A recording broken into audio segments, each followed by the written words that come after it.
and everyone who serves in the decision-making process of our city. We pray for direction which will lead our city to be strong and unified. May we continue the legacy of our founders. May we be granted this day the wisdom to make decisions which will be for the good of our city. We also pray for your special blessing on all those who are working to transform our city and make it a better place to live and work. Amen. If you please honor our nation's flag. I pledge allegiance to the flag of the United States of America and to the republic for which it stands, one nation, under God, indivisible, with liberty and justice for all. Roll call, please.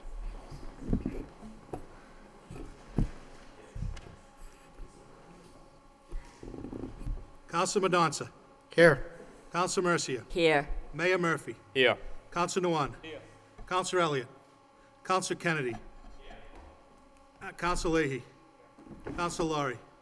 Councilor Martin. Here. 8 present. Thank you. First, under Mayor's business, I have a proclamation to offer on behalf of the City Council of the City of Lowell to Casey Grant, who is here to speak for the group, the Patients Speak. Whereas after surviving a serious case of viral meningitis, a potentially fatal illness most prevalent in September and October, Amber Phillips has shown not only her fighting spirit, but community spirit.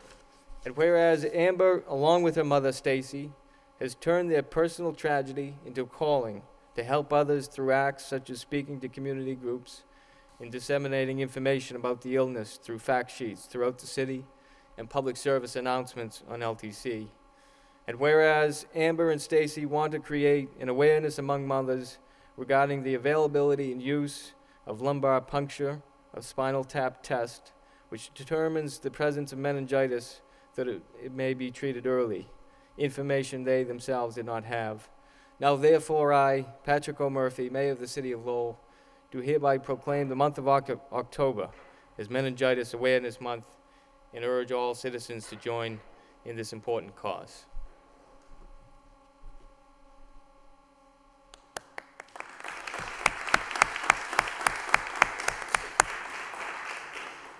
Thank you, Mr. Mayor. We accept your proclamation, and I appreciate a moment to speak. Yeah, thank you. I just want to thank everyone for recognizing this. As you may know, of course, meningitis has recently been in the news. We didn't expect that when we started this, but it doesn't really surprise us because September and October actually, too, are months which meningitis peaks. And, of course, we all know the situation now that's going on. The awareness is even more important about the spinal tap and the fact that you need to go have that test if you feel you do have these symptoms like stiff neck and headache.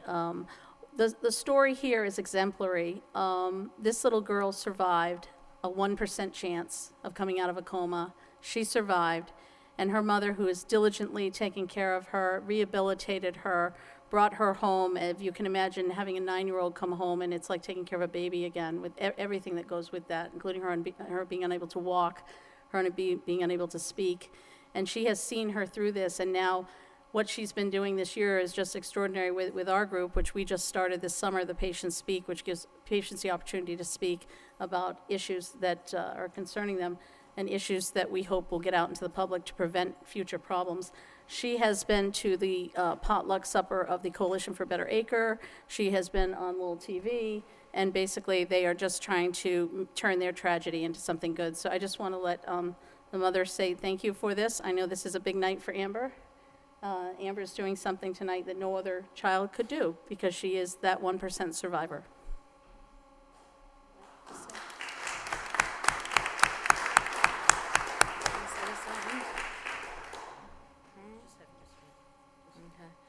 Thank you guys for having me and Amber tonight and making the month her month. Just thanks for having us, and if you guys think that you have meningitis, just ask for the spinal tap test. Thank you.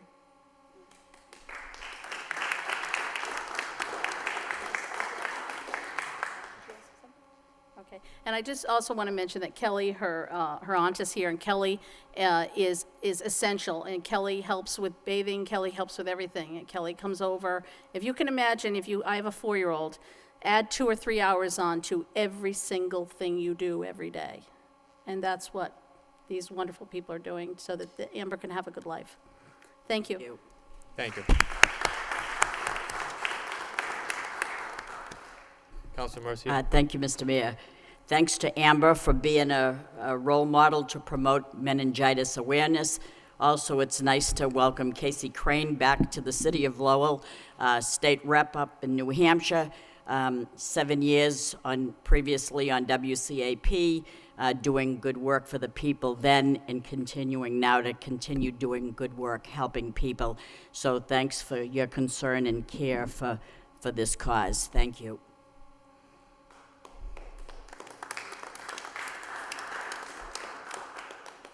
Thank you. Next, we have the city clerk, minutes of the city council meeting, October 2nd, minutes of the zoning subcommittee for October 2nd for acceptance. Move to accept by Councilor Laurie, seconded by Councilor Leahy. All those in favor, signify by saying aye. Opposed? So voted. Councilor Noon.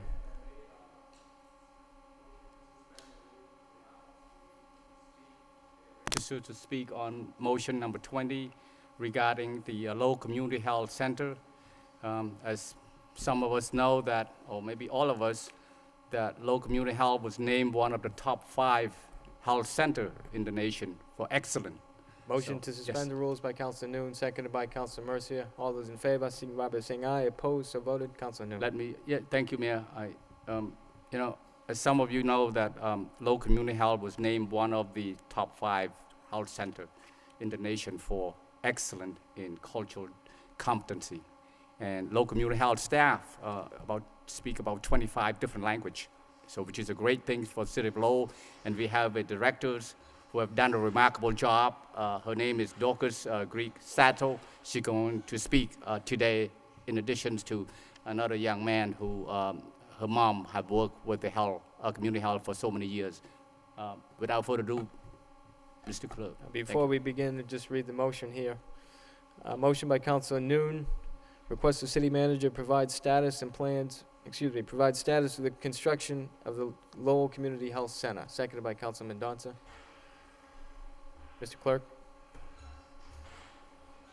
Registered Speaker Doris Grigg Sato.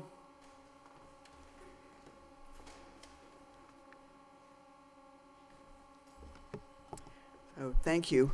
First, I want to thank the City Council, the City Manager, and his administration for your continued support.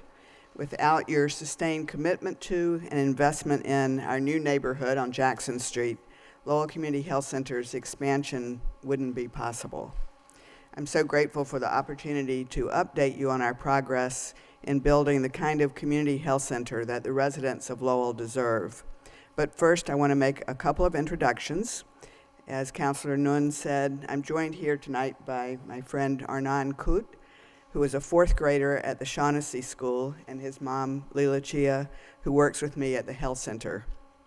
Arnan is perhaps our youngest supporter, and he recently was our top fundraiser when we participated in the Greater Lowell Community Foundation's Bike-a-thon.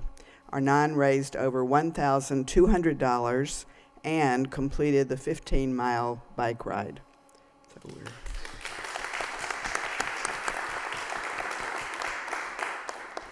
in less than 80 days, we will see the first patients in our new facility on Jackson Street. Thanks to the concerted efforts of more than 100 construction workers who are in the building every day, we'll be seeing our first patients on the day after Christmas this year. In fact, we're accepting new patients right now and scheduling appointments for early in the new year. The new space will make it possible for us to serve half of Lowell's population and to add 100 new permanent jobs. Yet our biggest challenge still remains. We must raise an additional $1.5 million in community support to close our project's funding gap. And as I hope you read in yesterday's Lowell Sun, we need the support in order to achieve our goal to obtain $600,000 in challenge grants from the Smith Family Foundation in Chestnut Hill and from the Parker Foundation. We're really grateful to all the individuals and local businesses who have already stepped up to support our effort. We hope others will contribute to our support so that we can achieve our mission of providing high-quality, affordable health care for all. This is a once-in-a-lifetime opportunity, we feel, to create a place that will really care for Lowell for many generations to come. And now I think that Arnon has one last thing to add. Arnon? My family and friends helped me, and Maura helped me a lot. All the money is gonna go to the workers, and they're gonna build a new health center for the patients that are waiting to get cured.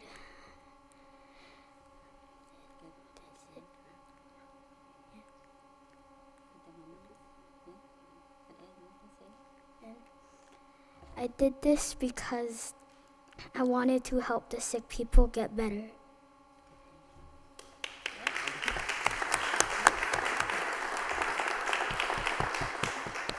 Thank you, Arnon, and thank you to all of you for supporting the health center and making it possible for us to serve the people of Lowell and help to revitalize the JAM area. Thank you.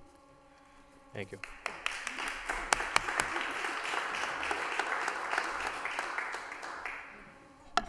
Councilor Noon?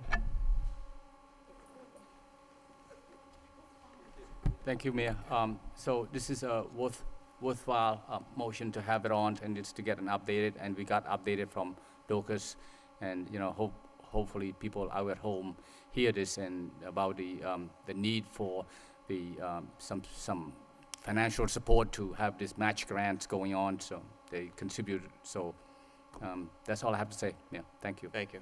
Any further discussion? All those in favor, signify by saying aye. Opposed?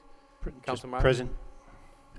Opposed, one Mr. present. Mayor, since we're under suspension, I would like to take something out of order and under the city manager's portion of the agenda, if we could move to take number 11 out of order for the appointment to the Election Commission.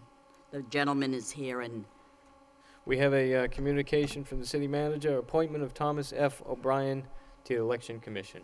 What's the wish of the, move approval. move for approval by Councilor Mercia, second by Councilor Laurie. Roll call, please.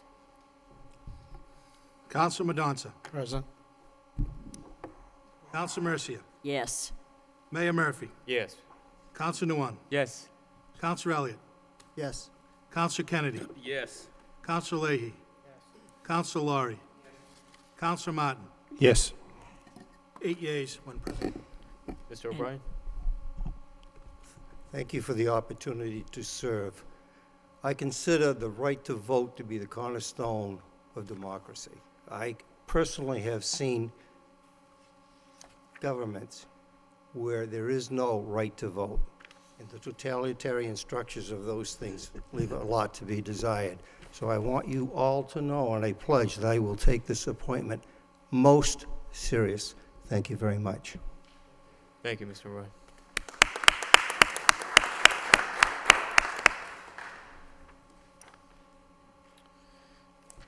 Returning to the regular portion of the agenda, we have communications from the city manager.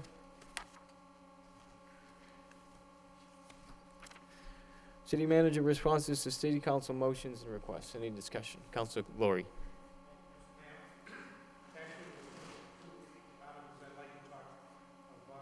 One was, I put in a motion a couple of weeks ago to name the fountain for Annie Kavanagh at Fort Hill, and that was approved. And I want to publicly thank the commission for that. The other one is, a couple of weeks ago, I put in for an adult recreational facility, and it did come back.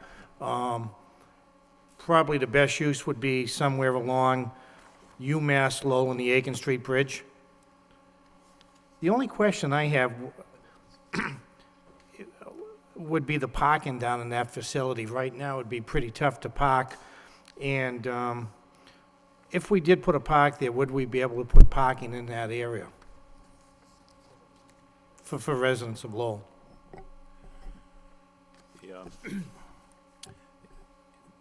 depends exactly where along there ultimately the park is constructed. There are places where there is sufficient land where a parking area would be possible, but even in those locations, the challenge is that the majority of that stretch of road is a state highway, so one would need to get the approval of Mass DOT for any kind of a curb cut that would allow for access to a parking area. So it's likely that, at least in any kind of short-term scenario, we'd have to utilize existing public parking areas in the vicinity, generally on the opposite side of the highway.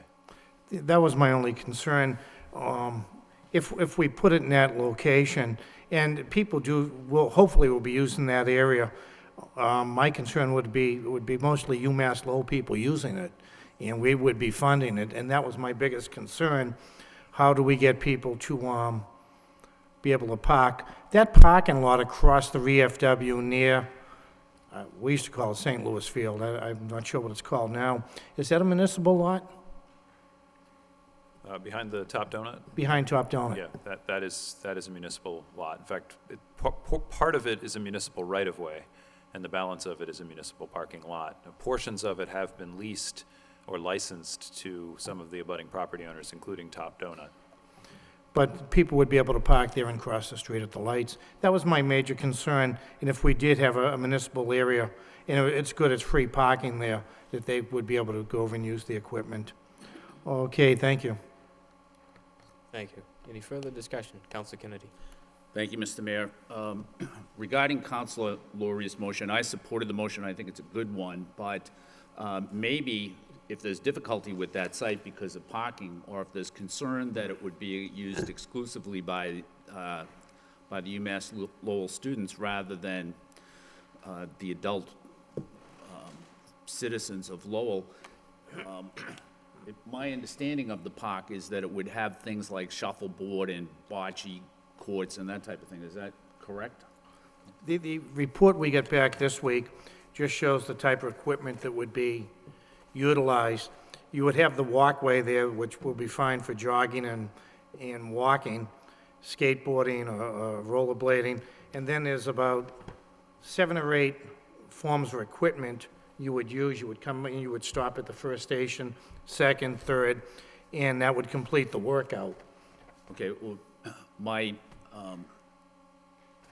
suggestion would be that it might make sense to look at making these components in existing parks where there is parking, like say Shed Park, like say Gage or McPherson, and a couple of other parks where they would have the room in the parking, which doesn't have to be, which can be in addition to the park that Council Laurie has suggested, but I would think that, I mean, Council Laurie's idea is a real good one, but it would be a good idea almost all over the city. And so maybe we could take a look at that. Thank you. Any further discussion on the communications? Councilor Leahy. Thank you. I just want to mention, we have in our packet tonight communication from the manager on the recent violence in the neighborhoods. And just to mention that the manager had said that next week he's coming in with a proposal for maybe some more money or a transfer to the police department. But just to let people know that this is, not out of sight for us. We're still working with it, working with the neighborhood groups and the police department, and everybody's input is valuable, and that, this isn't to be taken lightly, and we're on top of this. We've had a few meetings with the neighborhood groups, one down here at the mayor's reception room. So we are on top of this. This is a priority of this council, and just to let everybody know and to assure them that we are working on this. Thank you. Thank you. Any further discussion on the communications? Councilor Kennedy. Yeah, just on the contracts, I had asked for contracts. Last week, I asked for the contract having to do with the landfill and the solar panels, and I was expecting to have that contract in the packet, and it wasn't there. And I called the manager's office on Friday and was told that I would get it next week. Is that the case? And why does it take so long to produce that contract? All the materials are in the manager's office. The manager stated that he wanted to be around when the council got it, so that's one of the reasons for a delay. Second reason is that the contract itself is a very small document, only a few pages long. All the detail is in the RFQ, which is part of the document, and you already have that, as well as other documents. What the staff in the manager's office is doing is trying to put together a roadmap, if you will, to make sense of all the individual documents, so that anyone who picks up the entire package, which you have most of already, can make sense of the full documentation. It's quite a task. It's quite a what? It's quite a task. Okay. Are you implying that if I just had the contract, or if anybody had the contract and they read the contract, that they wouldn't have an idea of the terms of the contract? Well, a lot of the terms of the contract are spelled out in the RFQ, and the contract specifically references the RFQ for the terms. So the RFQ is a companion to the contract? Would that be accurate? It's actually part of the contract, as they are with all of our contracts. Anytime there's a bid document of any sort, whether it's an RFQ, RFP, a bid document, the contract usually references that, because that's where the specs are laid out. The specs are not laid out in a contract. It's in the attachments. So it's important to link those two documents. When will the contract be? I think 3 councilors asked for it. I don't know if you intend to provide it to all 9, but when will it be available? When will we have it? I assume the manager was correct next week, and he's not here to ask, but I would expect it goes into the packet next week. Yeah, I don't remember him. He didn't say next week. He might have said next week to you. He didn't say next week to me. No, I'm referencing what Okay. you had just mentioned. Yeah. He didn't okay. say anything specific to me either. Okay. I believed you. Tell me if Okay. you're wrong. Well, it was at the meeting. I mean, it wasn't, it was at this meeting. So you were there, so was I, and so was he. So I expected that I would have had it for this meeting. And now you're explaining why I don't. But what I'm asking is, are we going to have it for the next meeting? And what I want you to do is assure me that we will have it for next meeting, that's all. Councilor Kennedy, just point of clarification, in the communication from the city manager, it explains that we're compiling copies of all documents regarding the ESCO project, and we'll have them in next week's council packets. Okay? I understand that, but all I wanted was the contract. I didn't realize that you needed anything else to go with it. And I'm not done, Mr. Mayor.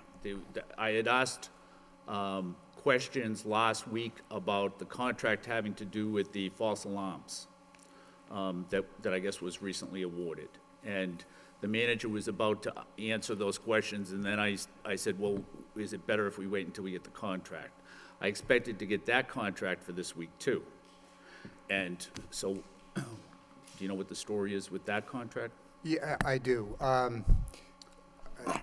At about 5 o'clock today, someone pointed out that it was not in the packet, didn't know that it was in the packet. So we got a copy of it, and the contract, again, with the attachments and everything, is about 300 pages long. We didn't have time to photocopy and distribute it, so it will be in the next packet. It's available, we just didn't realize it. Can you explain why a contract like that is only for 1 year, I think the manager said, that just has to do with fire alarms, is 300 pages long, and yet a 20-year contract for solar panels out at the landfill is just a few pages long? The contract itself is not 300 pages. The contract with all the attachments, just like the ESCO contract, has many, many, many pages. Okay. Again, all I asked for was a contract. But we should have it next week. And again, the contract itself doesn't tell you very much. Okay. But we should have that next week, Mr. Moses? Thank you. Councilor Noon? Thank you, Mayor. Back to public safety, I know that the last meeting, we talked about convening a meeting with the district attorney and/or others, public safety state officials, and the subcommittee meeting. I just want to know where we at in term with the administration, in terms of trying to bring all this group together to have this meeting so that the chairperson for public safety can, call a meeting on it as soon as possible. Would be great. Mr. Bakey? Yeah, I believe the police department is in communication with the necessary officials from the other agencies, and they're trying to put that together. But I don't think they've gotten to the place where they have any specific dates scheduled or offered from some of the other agencies that need to participate in that meeting. That said, I understand very well that our police department are working very hard to have the police visibility as well as, interdepartmental impacts team. I heard that it's going to start doing some code checking and whatnot in the area that have some issues, which is a step in the right direction. Along with it, communication, Mr. Mayor, I want to thank the administrations and Henry in particular with the improving the lighting on the lower Highland areas.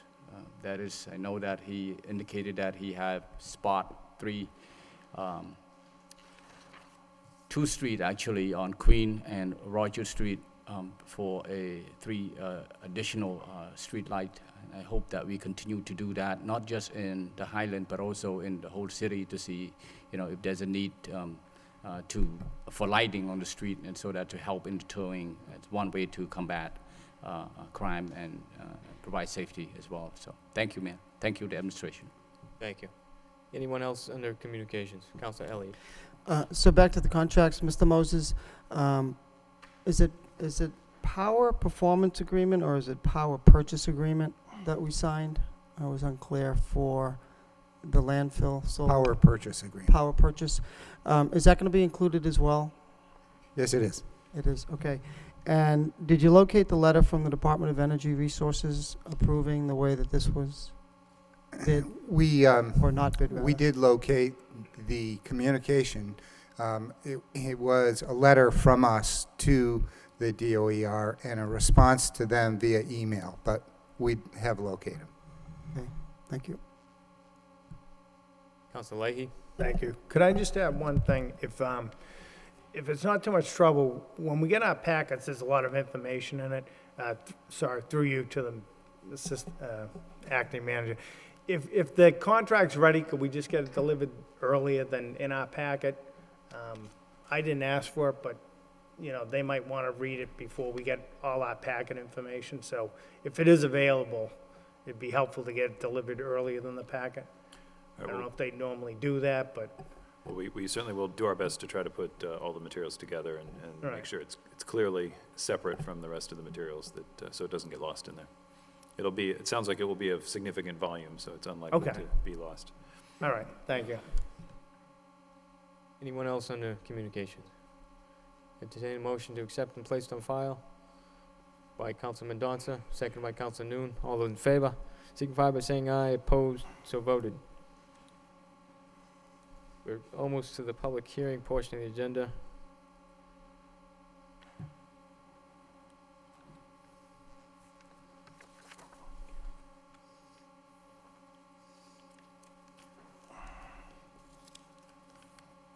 Being 7 o'clock. Motion to waive the full reading by Councilor Noon, seconded by Councilor Mendonça. All those in favor, signify by saying aye. Opposed, so voted. Reading by title. In City Council vote, accepting the provisions of Section 33E of Chapter 149 of Massachusetts General Laws regarding leave of absence to serve as an organ donor. At this point, I'd open it up for those wishing to speak in favor. In favor? Seeing none, that portion of the public hearing is closed. Open it up to those wishing to speak in opposition. In opposition? Seeing none, that portion of the public hearing is closed. What's the wish of the council? Move approval. Move for approval by Councilor Mercia, seconded by Councilor Laurie. Any discussion? Councilor Laurie. Thank you, Mr. Mayor. This was a motion originally filed by Mayor Murphy and myself during April, during Donor Organ Month. I did have a call on this. When we filed the motion, it was for all City of Lowell employees. Would that include the school department also? I assumed it would. Okay, thank you. That was the question I received. Would it include the school employees? And I assumed it would. And thank you very much. Thank you. Any further discussion? Roll call, please. Counsel Madonza. Yes. Counsel Mercia. Yes. Mayor Murphy. Yes. Counsel Nguyen. Yes. Counsel Elliott. Yes. Counsel Kennedy. Yes. Counsel Leahy. Yes. Counsel Laurie. Yes. Counsel Martin. Yes. 9 yeas. Thank you. Next, we have an ordinance to amend Chapter 227, Article 2, entitled Vacant and Foreclosing Property. Motion to waive the full reading by Councilor Laurie, seconded by Councilor Martin. All those in favor signify by saying aye. Opposed or voted. Reading by title in City Council ordinance. An ordinance amending the Code of Ordinances, City of Lowell, Massachusetts, with respect to Chapter 227, Article 2 thereof, entitled Vacant and Foreclosing Property. At this time, I'd open up the public hearing for those wishing to speak in favor.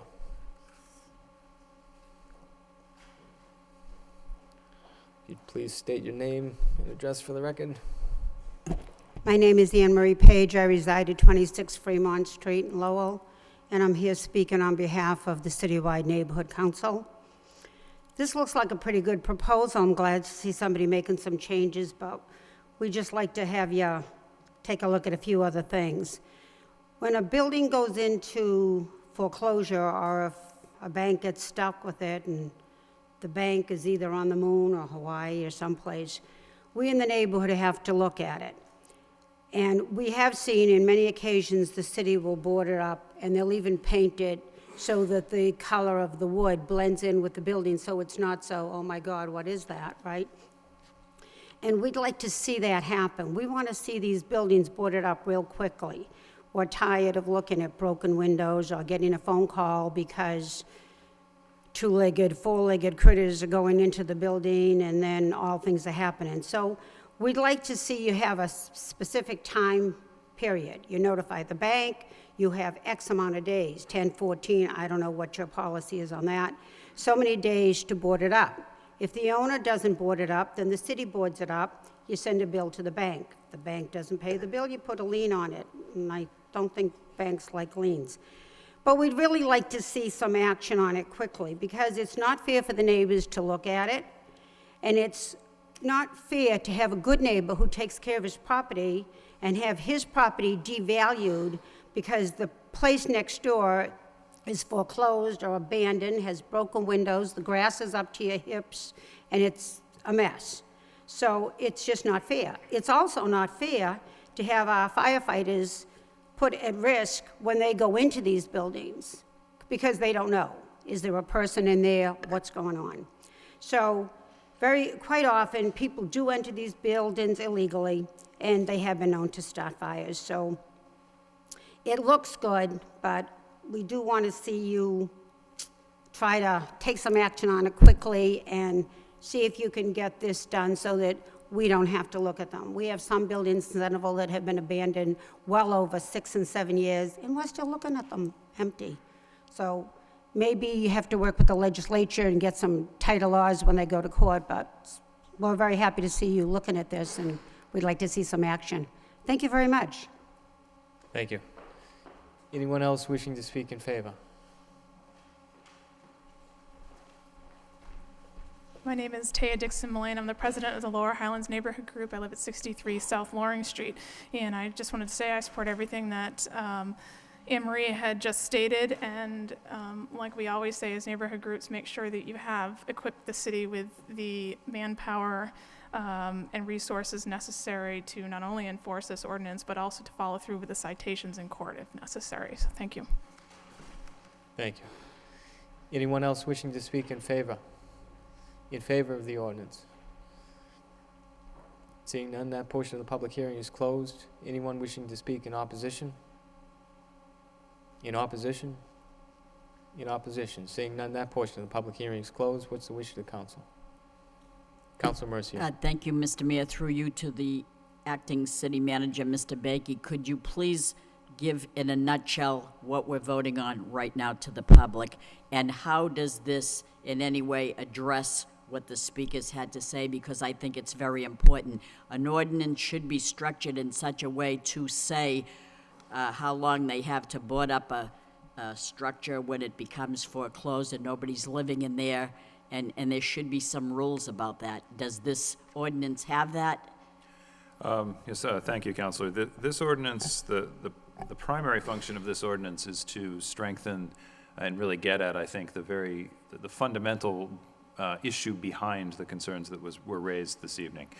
The current ordinance that the city has does a very good job now of requiring the foreclosing lenders or owners of properties that are abandoned or vacant to register them with the city. It also has a requirement that they name and designate a property manager who would be responsible for maintaining the property. But it does not have very good teeth in terms of requiring a minimum level of maintenance of the building itself by that property manager.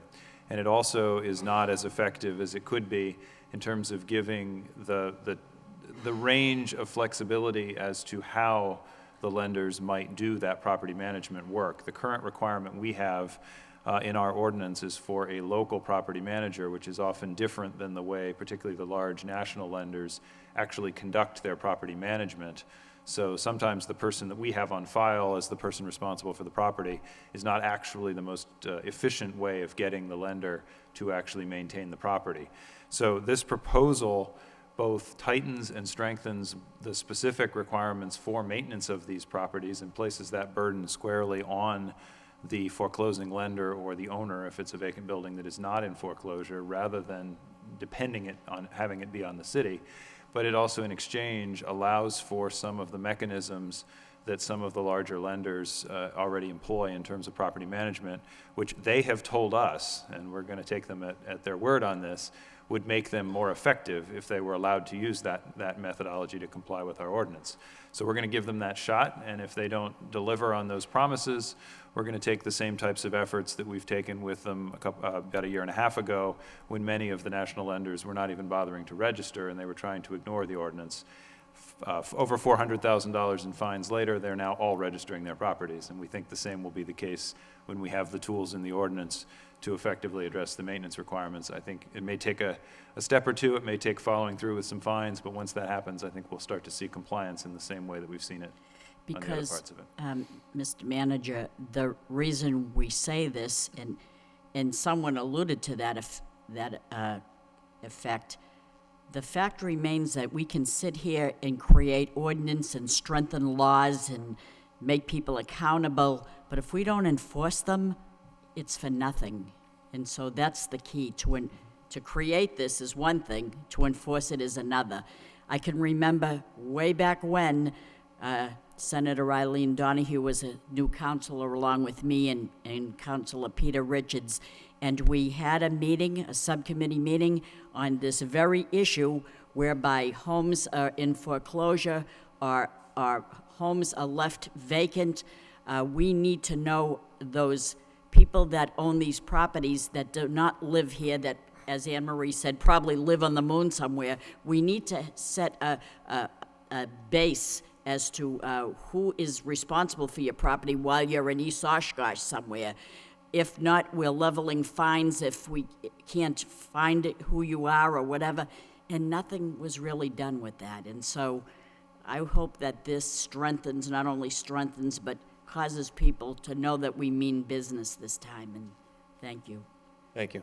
Any further discussion on the ordinance? Council Leahy? Sure, thank you.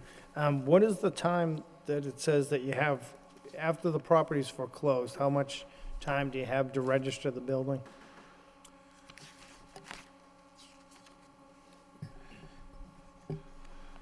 Well, I think it actually, the trigger for the registration requirement is not completing the foreclosure. It's actually issuing the order of notice to begin the process of foreclosing. So very often, so in most cases, the registration requirement actually kicks in before the foreclosure even is completed to ensure that basically as soon as the lenders are looking. The ordinance is actually about vacant and foreclosing properties, not foreclosed properties. So it actually captures them even before the foreclosure has taken place and been completed. Because it says in here that it is a fine of $300 a week, and every week that goes by is a new violation. Yes, and those are the types of fines that, again, about a year and a half ago, was discovered that there was very poor compliance on the part of the national lenders with this ordinance. And the fact that those fines were in the existing ordinance, those are existing fines with respect to registration, were exactly the tool that we were able to employ. And it got to a level that was high enough that even Bank of America and some of the very big lenders in the country took notice and paid those fines to us, and also began complying fully with the registration requirements of the ordinance. So we're actually seeing, at this point, registration is not so much an issue. But I think the issue that we're seeing is the one that the neighborhood groups pointed out this evening, which is that sometimes the maintenance by the party that's responsible has not been to the level that we would like to see. And that's why this ordinance is proposed to change, which will actually strengthen the teeth and the enforcement opportunities with respect to ensuring compliance with maintenance requirements as well as registration requirements. And you feel that this is strong enough right now? Well, I feel it'll be a significant step forward, and I think we'll have to find out when we get out there and work on trying to implement it and enforce it. I certainly hope that it will be sufficient, because obviously we certainly hope that these lenders will be responsible from the beginning. Obviously, that hasn't entirely been the case, so we need some assistance, and we think this ordinance will be a significant step in the right direction. If we find that additional tools are needed, in the same manner that we came back working closely with the Foreclosure Prevention Task Force, came up with this proposal. If we find after that the additional tools are needed, we'll obviously bring those forward and have a discussion about those as well. Okay, thank you. Thank you. Councilman Donta. Well, I'll start by moving approval. Motion to approve by Councilman Donta, second by Council Lowry. Councilman Donta. Yeah, there's a distinction made between registering and putting a notice on the building. Could you speak to that? Yeah, one of the observations that's been made is that, in part because of the fact that the registration requirement in the case of foreclosing properties actually kicks in before the property has completed foreclosure, and often before the property is actually vacant. So there are many properties that are required to register under this ordinance that are not vacant buildings. And it was pointed out to us by a number of attorneys who work in this field that sometimes it can be a discouragement to actually put a placard on the building stating that this building is registered as vacant or foreclosing when there are actually tenants in the building. And that can actually cause tenants to stop paying their rent or move out of the building in ways that are actually counterproductive to our real objective, which is to ensure that foreclosure activity doesn't destabilize the surrounding neighborhoods and the surrounding properties that are well maintained. So if the best thing for many of these buildings is actually to keep the tenants in the building and have, for all appearances, have them appear to be not a troubled building per se. And so for that reason, there is an opportunity to not necessarily require the registration if the building is still occupied. Thank you. Any further discussion on the ordinance? Roll call, please. Councilman Donta. Yes. Council Mercia. Yes. Mayor Murphy. Yes. Council Nguyen. Yes. Councilor Elliott. Yes. Councilor Kennedy. Yes. Councilor Leahy. Yes. Councilor Laurie. Yes. Councilor Martin. Yes. 9 yeas. Mr. Mayor, I have a motion on for the Right. next, okay. Motion to suspend the rules to take Councilor Kennedy's motion out of order by Councilor Leahy, seconded by Councilor Kennedy. All those in favor, signify by saying aye. Opposed? So voted. Motion by Councilor Kennedy. Request the City Council amend the proposed changes to Section 176, Article 1, Rental Property Ordinance by excluding owner-occupied two-family properties. Seconded by Councilor Leahy. Councilor Kennedy. Thank you, Mr. Mayor. I think the motion speaks for itself, really. It's just that I don't think that I don't think that the ordinance that we're about to consider, the amendment to the ordinance that we're about to consider is necessary for owner-occupied properties. Just by nature, owner-occupied two-family houses, the landlord is right there. And I would assume that in almost every single case, the landlord would want to keep the property up and keep the tenant happy because they would have to listen to it every day. And so I don't see why we need to be, to impose the amendment to the ordinance on owner-occupied two families, and that's why I'm excluding them. I did have a discussion last week with the city manager about this. He indicated that he would get back to me, but he didn't. But what his concern was that it would be difficult to distinguish two families that are owner-occupied and two families that aren't owner-occupied. And I don't know if that's true, but I would argue that if that's the case and if they can't be distinguished, then just eliminate all two families. But I don't think that we should be imposing this on owner-occupied two families. And I'd be interested to hear from the acting city manager on this. Mr. Bakey? Sure. We've had a number of discussions with the inspectors and the building commissioner and others who are charged with actually, and the sanitary code inspectors who are charged with implementing this ordinance about that very question. And it is true that there is some likelihood that if we make a distinction between owner-occupied two families and non-owner-occupied two families, that there may be some that slip through the cracks, some people who may claim owner occupancy when that isn't actually the case, and therefore we may miss a few. But all told, the opinion of the Development Services team is that it would be reasonable to exempt owner-occupied two families for all the reasons that you stated, Councilor, in terms of their likelihood to be problematic properties, as well as the fact that the state building code makes some pretty significant distinctions in terms of the safety requirements that we would be inspecting for, starting with the third unit. So 3 units and above have a very different set of safety requirements that need to be inspected. So exempting some two families makes sense. They did also feel that in spite of the fact that there may be certain cases where some non-owner occupied two families may slip through the cracks because the owners may claim they actually are owner occupied, the vast majority of the potentially problematic two families would be the ones that are not owner-occupied, and therefore we think the ordinance, as the current ordinance does, should include those, and we should, basically have the opportunity to conduct the inspections on those in the event that that there are potentially issues there. Thank you. Any discussion on the motion? Councilor Martin. I actually have some thoughts on the motion, but first I have procedural question as to how do we proceed from here about the public hearing that's advertised. Can we open that and then act on this, either incorporating Councilor Kennedy's motion or not, depending on the will of the full body? As I understand it, it wouldn't be a substantive change, but I'll defer to the city solicitor on that. Sure. The motion, if adopted, would not trigger any re-advertising. I think Councilor Martin's question really just goes with procedural, when to open up the public hearing, which I think you could go ahead and do now. Okay. Yeah, I'll speak after the public hearing. Any further discussion on this motion? All those in favor, signify by saying aye. Opposed? So voted. At this time, then, we'll move to the ordinance. Motion to waive the full reading by Councilor Noon, seconded by Councilor Martin. All those in favor, signify by saying aye. Opposed? So voted. Reading by title. In City Council Ordinance. An ordinance amending the Code of Ordinances of the City of Lowell, Massachusetts, with respect to Chapter 176, Article 1 thereof, entitled Rental Property.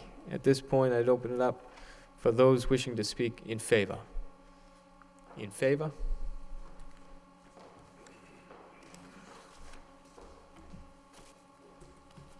My name is Anne Marie Page. I reside at 26 Fremont Street in Lowell, and I'm here speaking on behalf of the Citywide Neighborhood Council. In regards to this Chapter 176 in rental property, it looks good, but again, it needs to have a little tweaking. So we still need to have vacancy inspections with a stiff fine if a landlord does not notify the city of a vacancy. Inspectional services needs to partner with someone. It used to be the telephone company, now that doesn't happen. Maybe we can partner, or you can partner with the electric company, they're still in business. And somebody has to be notified when an apartment is empty. I don't know if it's water, I don't know if it's the telephone, it must be electric. They don't do telephones anymore, I guess. I think I'm one of the few that does. But somehow we have to partner with somebody, so when an apartment is empty, we need to go in. There are some landlords that are very good, very faithful, they notify, they get inspected, they get their permits, everything's good, and then there's those that don't. Also, we had a two-family owner-occupied in Centerville, only there was an illegal apartment on the 3rd floor, and then there was a fire, and it wasn't pretty. So we really have to be strict about inspecting. I do see where we're considering that 3-year inspection when there is no vacancy. That may work, but if there are no violations and no complaints within the 3 years, you're going to let them go and get a 3-year permit. Otherwise, if there is a vacancy, the 3 years falls off the table and you go back to getting your vacancy occupancy permit. I do see, which was good, is if HUD comes in and they inspect that particular apartment, we don't need to duplicate the work and go in and inspect. We just have to be sure that we have documentation, some kind of a communication from HUD so that we know it was done. And somebody mentioned about over 3 apartments. Again, whether it's we've had single-family houses that are rented out to like 9, 10, 12 people. It needs to be inspected. And we have some 2 families, and again, somebody's living in the attic. So if you're going to deal with rental property and you're going to deal with inspections, you have to be strict for the safety of people, if for no other reason. And good luck on this one. Thank you. Thank you.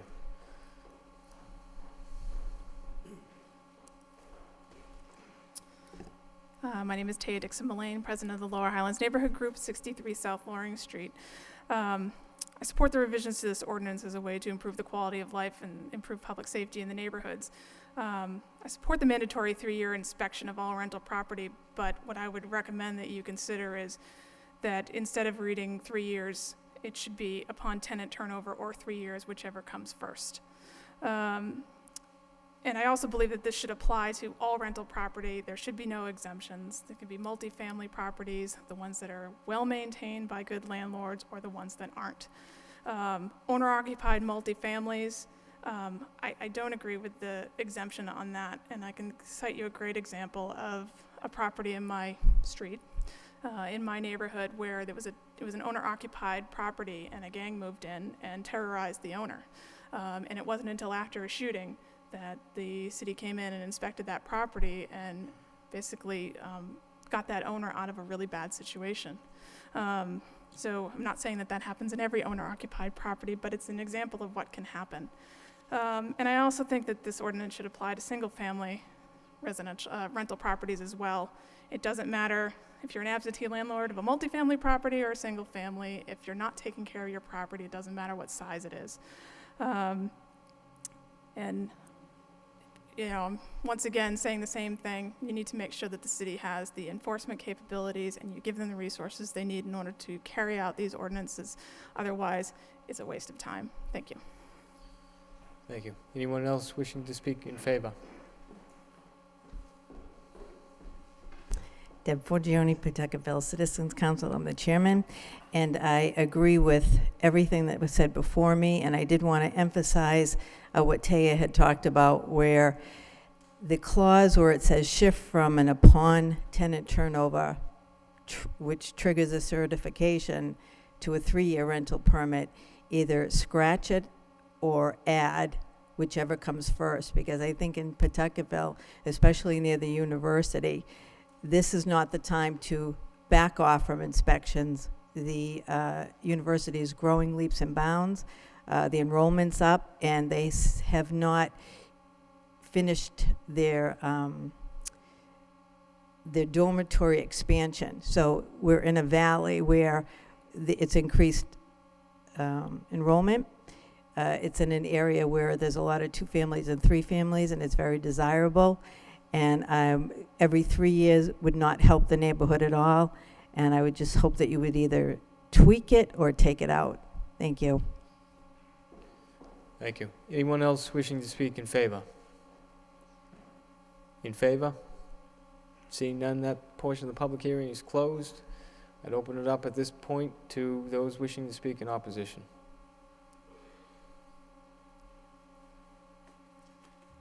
My name's Leo Forcier. I represent the Greater Lowell Landlord Association. I'm very much against this bill. If you look at all the rental properties, let me just give you an example. I manage quite a few properties. One may be a lodging house, which say 25 units. A lodging house is usually one that people go in and out. It isn't rented for a long period of time. Sometimes you have troubled tenants, so you evict the troubled tenants. If you're talking about having an inspection every single time somebody vacates, there's going to be an inspector every day or every week inspecting the property. It's totally unrealistic for any unit that turns over like a lodging house. This is another thing that's going to cost the landlords more money. It ends up there's plenty of rules and regulations and requirements for inspections, permits, electrical inspection, building inspection, occupancy permits. You have a slew of inspections now, and landlords are really hurting now. And you're talking about adding additional regulations that's going to hurt them more, cost them more money, take their time in inspections, and the cost of fixing things. If it's a good landlord, you're penalizing good landlords because you're putting them in the same category as the worst one and making them continuously do inspections. So I'm very much against this. Landlord associations against this, and it's going to cost landlords a lot of money, which they cannot afford now. A lot of people are losing their property now. Thank you for your time. Thank you. Anyone else wishing to speak in opposition? I'm Joan Ident. I have property at 14 Oakland Street here in Lowell, and I have to agree with what Leo says. I am against it. It's just one more thing.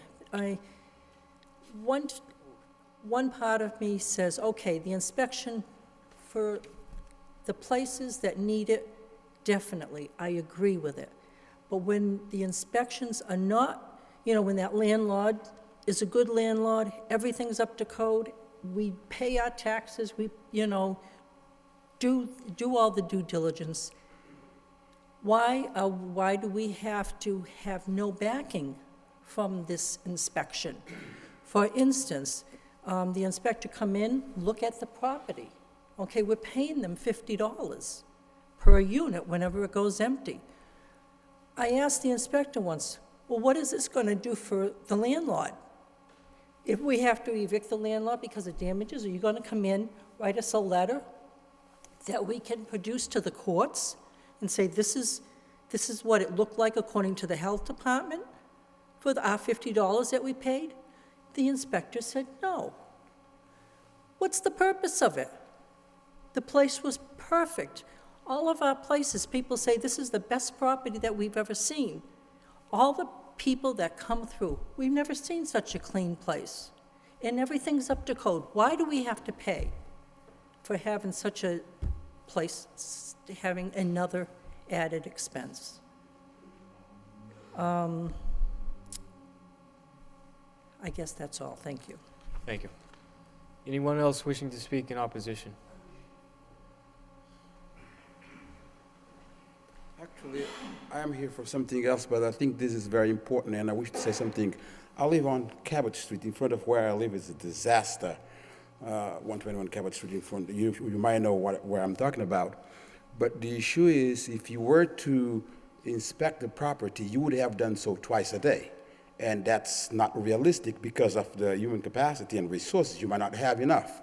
So I will categorically side with this group here because you cannot, evidently, it's almost impossible. I would suggest that every 3 years as the way it's been done. Thank you. Thank you. Anyone else wishing to speak in opposition? In opposition? Seeing none, that portion of the public hearing is closed. What's the wish of the council? Councilor Martin? Let me just clarify a few things here, because this is a change, if I understand right, and the requirement that you get an inspection every time the property turns over is a requirement that exists today. It's not something that's being imposed today. It's something that already exists.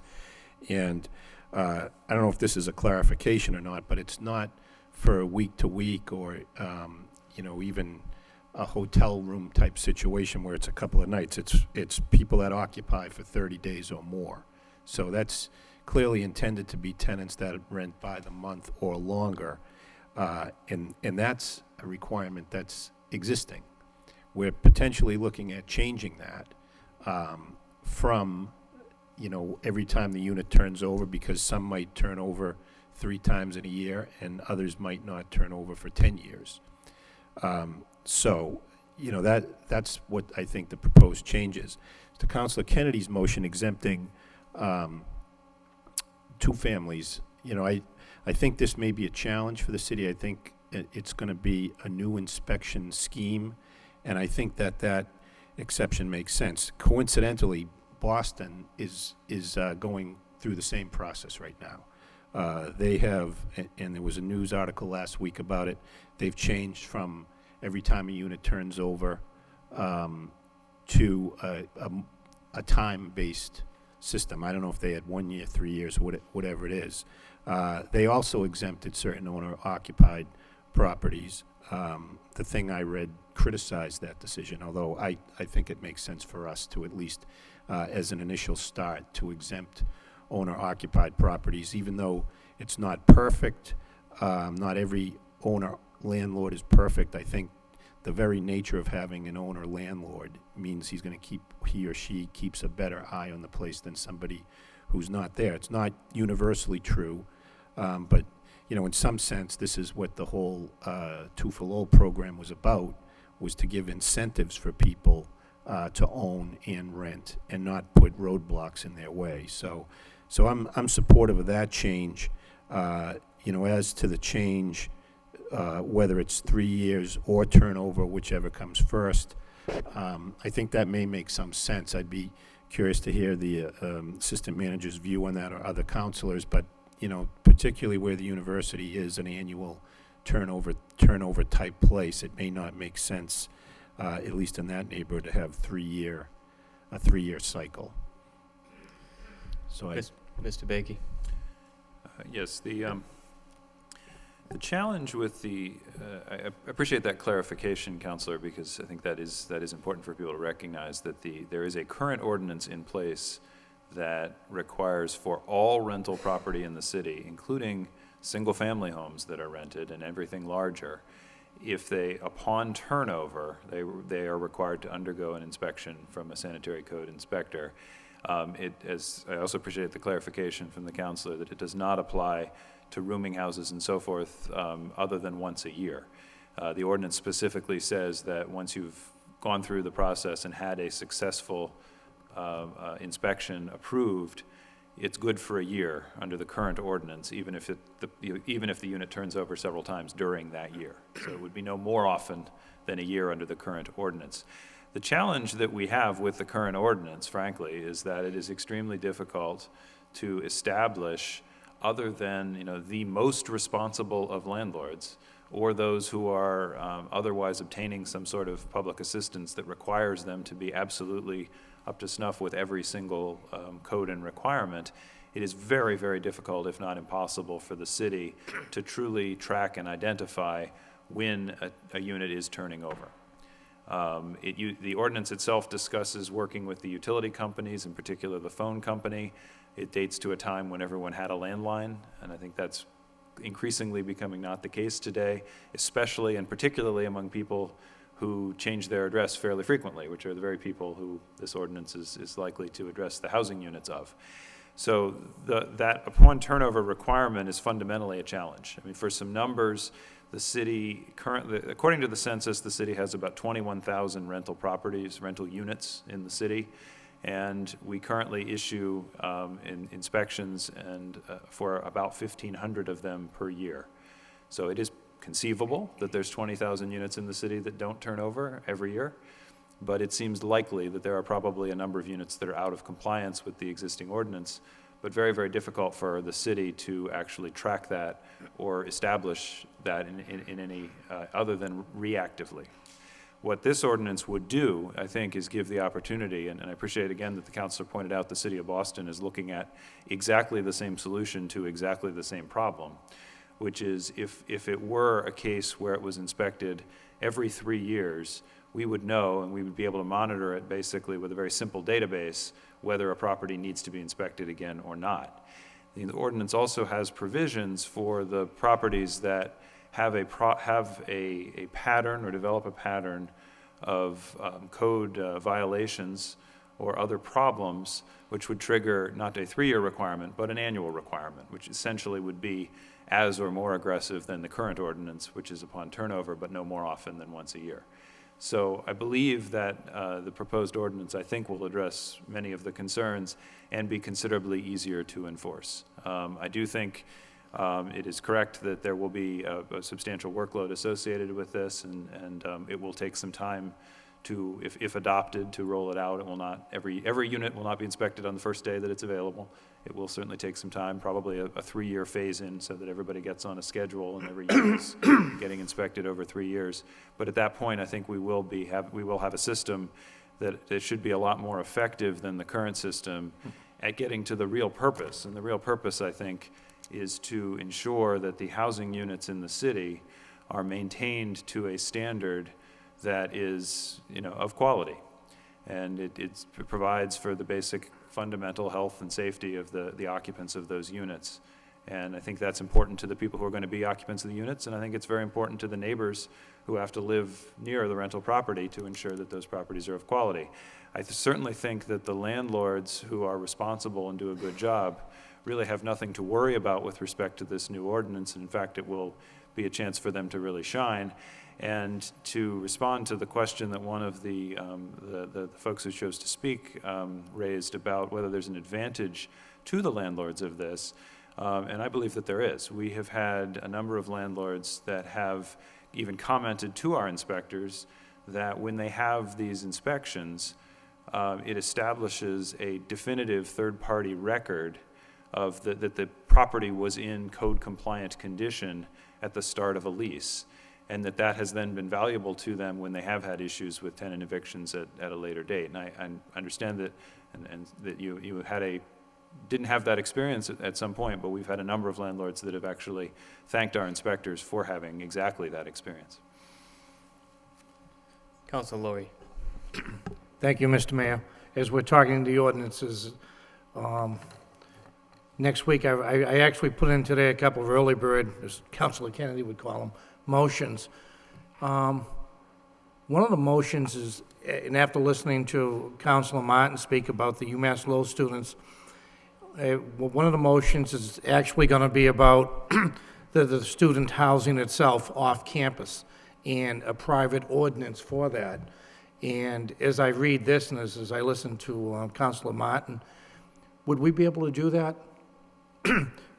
in say Pawtuckville or the Acre, I think most of the students reside in 2 areas of the city, the Acre and the Pawtuckville section, and that was actually the motion I was looking at next week on designing an ordinance specifically for the students, because they are out within 7 months, 8 months.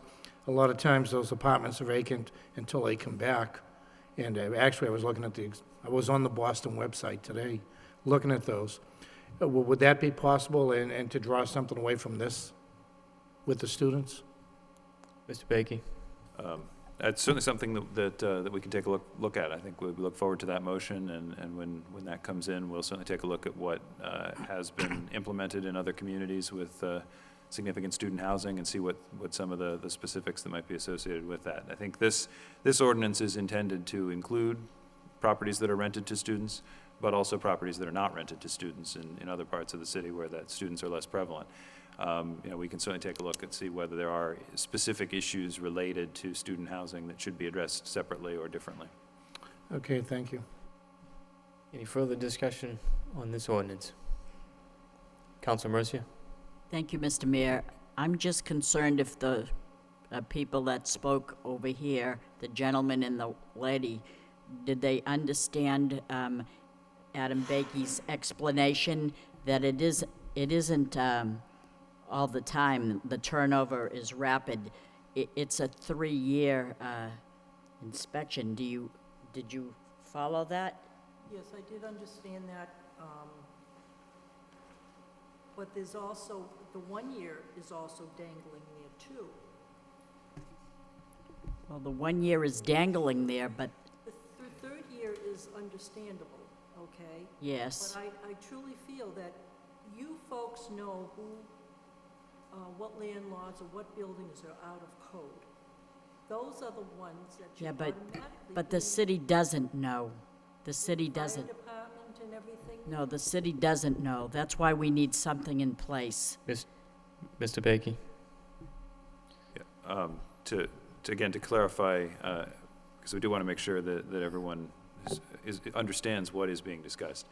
There is a current ordinance in place in the city of Lowell that's been in place for some time now, 15 years or more, that requires every rental unit in the city of any size, regardless of owner occupancy, to undergo an inspection by a sanitary code inspector every time that unit turns over, with a maximum frequency of once a year. The proposed ordinance replaces that with a proposal where units would be inspected every 3 years, and if they are compliant, if everything is up to snuff, which we certainly believe the majority will be, then they do not need to be inspected any more often than that. It would only be the case where if a property fails its inspections or has other code violations come up during that 3-year period, where it would shift to being a 1-year inspection for those because that particular property has a history of problems. But only if the property has the history of problems would it shift from a 3-year to a 1-year. So having interpreted it that way, I can't see how you couldn't support what he just said. Councilor Elliott? If, when you get a building permit Sir? to do some alteration. Sir? Councilor Elliott has the floor at the moment. When you get a building permit. Councilor Elliott has the Sorry, floor if somebody Mayor, wants to Oh, I'm sorry. suspend Mayor, the rules. I'll yield the floor to this gentleman so he can answer the question. Motion to suspend the rules by Councilor Elliott, second by Let the Councilor man Mercier. speak. All those in favor, signify by saying aye. Opposed, so voted. When you get a building permit to do any rehab in a property, it's inspected at that time by the building inspector, code inspector. Would that be considered your 3-year requirement? Like if I did a kitchen renovation to 1 unit, the inspectors come in, inspect it, would that be the 3-year condition? If it vacated, would I have to go through it again within 3 years? Mr. Bakey? The inspections that one would receive in conjunction with obtaining building or wiring or plumbing and gas permits are specific to the work that's been done. So those inspectors are not looking at everything about the unit. They are looking specifically at the work that was done. So in your example, if you renovate the kitchen in an apartment, they will be looking at the work that's associated with that kitchen renovation, ensuring that it is code compliant. That is not the same as the type of inspection that's contemplated in this ordinance or required under the current vacancy ordinance. That is an inspection by a sanitary code inspector looking at the state sanitary code to ensure that the unit is compliant with all aspects of the state sanitary code, which basically deals with, as you probably well know, standards for habitability and safety, and very minimum basic standards for the quality and condition of the unit as a whole, not specific to work that was done. So the specific answer to your question is no, you don't have an exemption because you renovate the kitchen from this other ordinance, and nor does one exist today. Okay. Councilor Elliott and then Councilor Kennedy. Thank you, Mr. Mayor. So, Mr. Bakey, the 21,000 units, that includes all the rooming houses and two families currently? Yeah, that is the number. The census establishes a number of housing units in the city, and then a number of those that are owner-occupied versus a number that are renter-occupied. That is the total number of housing units that are renter-occupied as reported in the 2010 census, inclusive of all rental housing. So the city at this point does not have a current database of all units in the city, rental units, or do we? I believe of the type you are looking for, no. And there's the assessors have a database that keeps track of all the units in the city, but there is no single database of all of the rental housing units in the city. So that's part of the plan to develop a tracking mechanism for this? Because my next question was how many units do we inspect or re-inspect under the current ordinance? Again, the current ordinance, the pattern has been for a number of years that it is approximately 1,500 per year that get inspected. Okay. Now, obviously, the current ordinance, which relies on vacancy as the trigger, some number of those 21,000 clearly do not go vacant every year. Some tenants stay multiple years. Right. But it is quite likely that there are a number that, again, are out of compliance with the current ordinance because they have turned over without being inspected. So is the plan, do those units, does that include, all Section 8 pieces, properties? I'm just thinking Westminster, there's 400 units. That 21,000 includes that, and they will have to be, they're covered under this ordinance as well?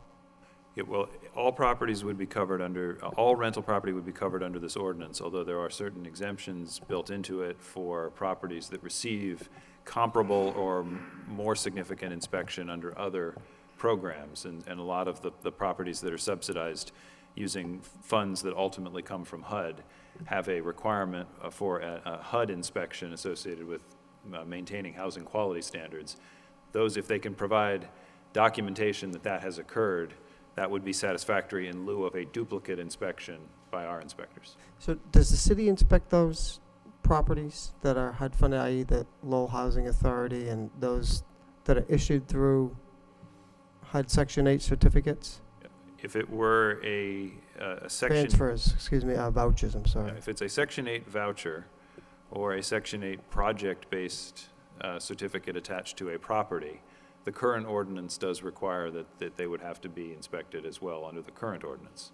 The proposed ordinance, in the case of many cases of those, there would be a parallel inspection that would allow for evidence of passage of that parallel inspection would allow for exemption from the redundant inspection by the city. Who's going to do those inspections, I guess, is my question. Well, it would be the entity that is providing the assistance. In many cases, it's a community teamwork that provides a lot of the Section 8 assistance in Lowell. So they will hire their own inspector? Their own certified inspector to do these? They have their own inspectors. In fact, we have somebody sitting in the room here who used to be one of those inspectors working for community teamwork. And they have to get the same certification through the state that the city's inspectors have to? Well, I'm not sure they have to be ServSafe certified, but they do have to have, they do have to know what they're doing Right. that kind of inspection, yes. And there's a whole checklist they have to follow, as there is a checklist for our inspectors to follow as well. So this ordinance is going to change the current protocol from the city's not going to inspect those two as long as they provide something similar or passes, those subsidized units from HUD, what is going to change, I suppose? Yeah. Let me be more direct. At present, there is no exemption. So at present, those units basically have to get inspected twice. And the sort of ultimate irony to the way the current ordinance is working is those are actually the units that the city has the best ability to track and the best ability to make sure are getting inspected under the current ordinance. And the compliance status of those is probably higher by far than the units that don't undergo the redundant inspection. So again, in fact, if the goal is to try to ensure that every rental unit, or is the maximum possible number of rental units in the city, are inspected to ensure that they are maintained to a certain standard that is consistent with the state sanitary code, then the new ordinance will actually shift resources of the city toward the ones that are not getting any other kind of inspection and away from the ones that are getting inspection. And right now what we're seeing is that our resources are basically being deployed because they're the folks that are complying with the ordinance, often to the ones that are already undergoing another inspection and are not actually the real target problem properties that I think the council, when they adopted the original ordinance, had in mind. How are we going to know that those units are inspected, meaning by those entities, by their own organizations? How are we going to know that the CTI units or the Lowell Housing Authority units are in fact going to be inspected? We would need evidence of the successful completion of that inspection. I mean, basically, we would need the landlord to basically prove to us that they were, that they did not require the new inspection from the city. Is that what, are other communities doing this? Is that what is, I mean, I have to say, I'm a little concerned that we're going to delegate this over to an organization. I mean, seems like we're enforcing it with all other landlords. Why are we exempting these organizations that receive federal funding? Well, I think the reason for the exemption, and ultimately it's the council's decision whether to enact that exemption or not. The reason that the ordinance as drafted includes that exemption is that those units are receiving a comparable or more aggressive inspection in conjunction with the requirements of the funding source already. And so if we talk about, I think, some of the speakers commented on how it is important that there be sufficient resources available to ensure adequate enforcement of the ordinance. And it's, in our opinion, best to prioritize the deployment of those resources to the units that are not receiving a comparable or greater inspection from somebody else. And in fact, deploy those resources to the units that are not being inspected at all. And that really is I think that's the priority. Obviously, if it's the council's wish to not include that exemption, that obviously is the council's prerogative, and we can move ahead in that form. No, I understand your point, Mr. Bakey, but, I mean, let's face it, there are units, and we have even received complaints, there are units that, there are units that are substandard, and they don't go through the inspections, and we receive complaints whether it's cockroaches or bed bugs or, units that are not fit for, human habitation. I mean, the Shaughnessy Terrace was a good example that we tore them down. So my concern is to make sure, we're delegating this, authority, requirement to these entities, and I understand your issue of resources, but how are we going to know that it's going to be done? Because all of us know sitting here that it's not being done to full compliance. I mean, you follow me? I mean, let's face it, there are units, and I'll specifically mention the Housing Authority because that's where the complaints come from. There are many units over there that have many problems, and I'd be hard-pressed to accept that they're getting, full inspection on a regular basis. And if that's why I asked you about the database. How are we going to ensure that that is going to be the case? And then we notify whatever the entity is that, look, we know that you didn't inspect this, and why haven't you? And then assess the fine. Yeah, I think I appreciate what you're saying, Councilor, and I think it's important to realize that this ordinance and this approach is not intended, nor does the current ordinance intended to be in lieu of all other code enforcement activities that the city can and does employ. In the event that there are complaints or concerns or even questions raised about a unit, even if it has gone through this process, there are other mechanisms under the state building code or sanitary code that allow for city inspectors to look at those properties. All we are suggesting is that for the basic required inspection of every rental property in the city, that we should only be requiring that once, especially if it's okay. If the inspection comes out fine, it doesn't really make sense to layer on a second inspection of a unit that has come out spotless or clean or passed its inspection by someone else. But I think the ones you're concerned about, Counselor, which would be the ones that don't pass or don't get that other inspection, so they can't provide evidence to us that they've been adequately inspected, those would still require the inspection under this ordinance. And if there were complaints, there would still be the opportunity to send an inspector in. You know, again, we get complaints virtually every day. We send the inspectors out virtually every day to look at those properties, regardless of whether they have an active vacancy certificate or anything else. And sometimes it turns out to be not a problem, but very often they identify some other issues and have to work with the landlord to make sure that those other issues get addressed. And that would continue, without question. Okay. Thank you. Councilor Kennedy and then Councilor Martin. Thank you, Mr. Mayor. Through you to the acting city manager, you mentioned that we have 21,000, according to the census, 2010 census, we have 21,000 rental units in the city.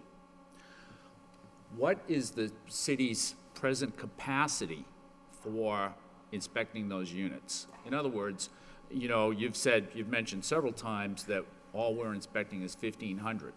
But let's assume that we were able to inspect all 21,000. How many of those could we inspect? Certainly not all 21,000, right? Right. Well, I think there's a couple things built into the ordinance that help with that issue. The first is that it is every 3 years. So right off the bat, let's make the assumption, probably not accurate, but let's make the assumption that everybody, as a result of this ordinance, is code compliant. And everybody gets their inspections. So that would mean that there are only 7,000 per year that we have to address, which is still, you're correct, considerably more than what is inspected today. The second thing that's built into the ordinance is that on larger properties, which is actually where you rather quickly add up a lot of the units, larger properties, the ordinance has an opportunity where at the selection of the inspector can randomly select 10% of the units in a large property, and if all of them are fine, they do not need to inspect the balance of the property. It's important to note that that's the inspector, not the landlord, making the selection. And so does every unit get an occupancy permit then? The building would then get an occupancy permit for this isn't an occupancy permit. The building would get a certificate of this inspection for a 3-year period based on the 10% being clean and passing. But every unit wouldn't get an occupancy permit. Well, Is that what you said? Occupancy permits are something different. I understand that. So that would depend on whether they have a building permit that's open and have completed the work Okay. and passed the building code inspection. So that would make by taking the larger properties and doing a sampling approach on the larger properties, you would reduce the workload a bit at that point. Yes. And then the final piece of it is, frankly, that in the event that we achieve full compliance, there's going to be a significant amount of additional revenue the city does not see today associated with paying the fees associated with revenue, or with the inspections, which are basically designed to cover the cost of those inspections. So if we got to a place where the current workforce is being overextended to be able to comply, but there's sufficient revenue coming in as a result, then we would obviously talk to the council about whether we can bring in another inspector using that additional revenue. Right, but my question was, what is the city's capacity to inspect today? Not with additional revenue, not with more help. We don't have enough, I guess my point is, we don't have enough people to do this. If it was, we can't get to 100%, can we? I think in order to achieve 7,000 units a year, we would likely need an additional inspector to make sure that happened. Again, there would be sufficient revenue built into this ordinance that would allow for that to happen. Okay. If we get there. Are you thinking just one? I think we'll have to see, but I think that may be enough. Okay. Well, let me just go on to a little bit of what Councilor Elliott was saying. Out of the 21,000 units that we have, do you know how many units are, have Section 8 certificates? Do you know how many we have in the city? No, I don't know. Does anybody know that? That information may be available, but I don't know the answer to that question. Okay. Is it, I guess what I think is that if, and Section 8 units, are they inspected every year or every 3 years automatically in order to get to renew the lease? Is that how that goes? I believe those are annual. They're annual? Yes. Okay. Yes, they do get inspected every year. Every year. So if we were to make the regulations for the city inspections to be the same, if we were able to work with the Housing Authority and CTI in order to make their inspections as stringent as the city's, then we would be able to rely on their inspection, and we would ease up the workload in our department, wouldn't we, if we were able to do that? Yeah, actually, I think their inspections are actually more strenuous than these would be today. Right. And that's the reason why we're suggesting that those properties would be exempted, which again would lower that 7,000 number, because however many of those are out there, those would be getting inspected with a more aggressive, more strenuous inspection already. All right. Let me just go over what people have been saying. The lodging houses are exempt. Occupancy permits, when you get an inspection, if you had your unit rehabbed, and you would have to get that inspected, it would probably be prudent for you to get your inspection on the unit at the same time. I mean, that's when your unit's gonna be the best, right? Absolutely. So you should do that at the same time. So that's a better answer to that. That's what you should do, isn't it? That's a very good strategy, yes, Yeah. if you were a landlord. Okay. And for the proponents, they were concerned that the ordinance changes were somewhat ambiguous regarding the 3 years and or every time there's a turnover. Is that a problem? Well, I think that's a question for what the council wishes to see. I don't believe it's ambiguous. The existing ordinance is based upon turnover. The proposed ordinance, which replaces that, it eliminates the existing ordinance and replaces it, has a requirement for every unit that's a rental unit to be inspected every 3 years. And again, the problematic ones with a history of code violations, that would become every 1 year.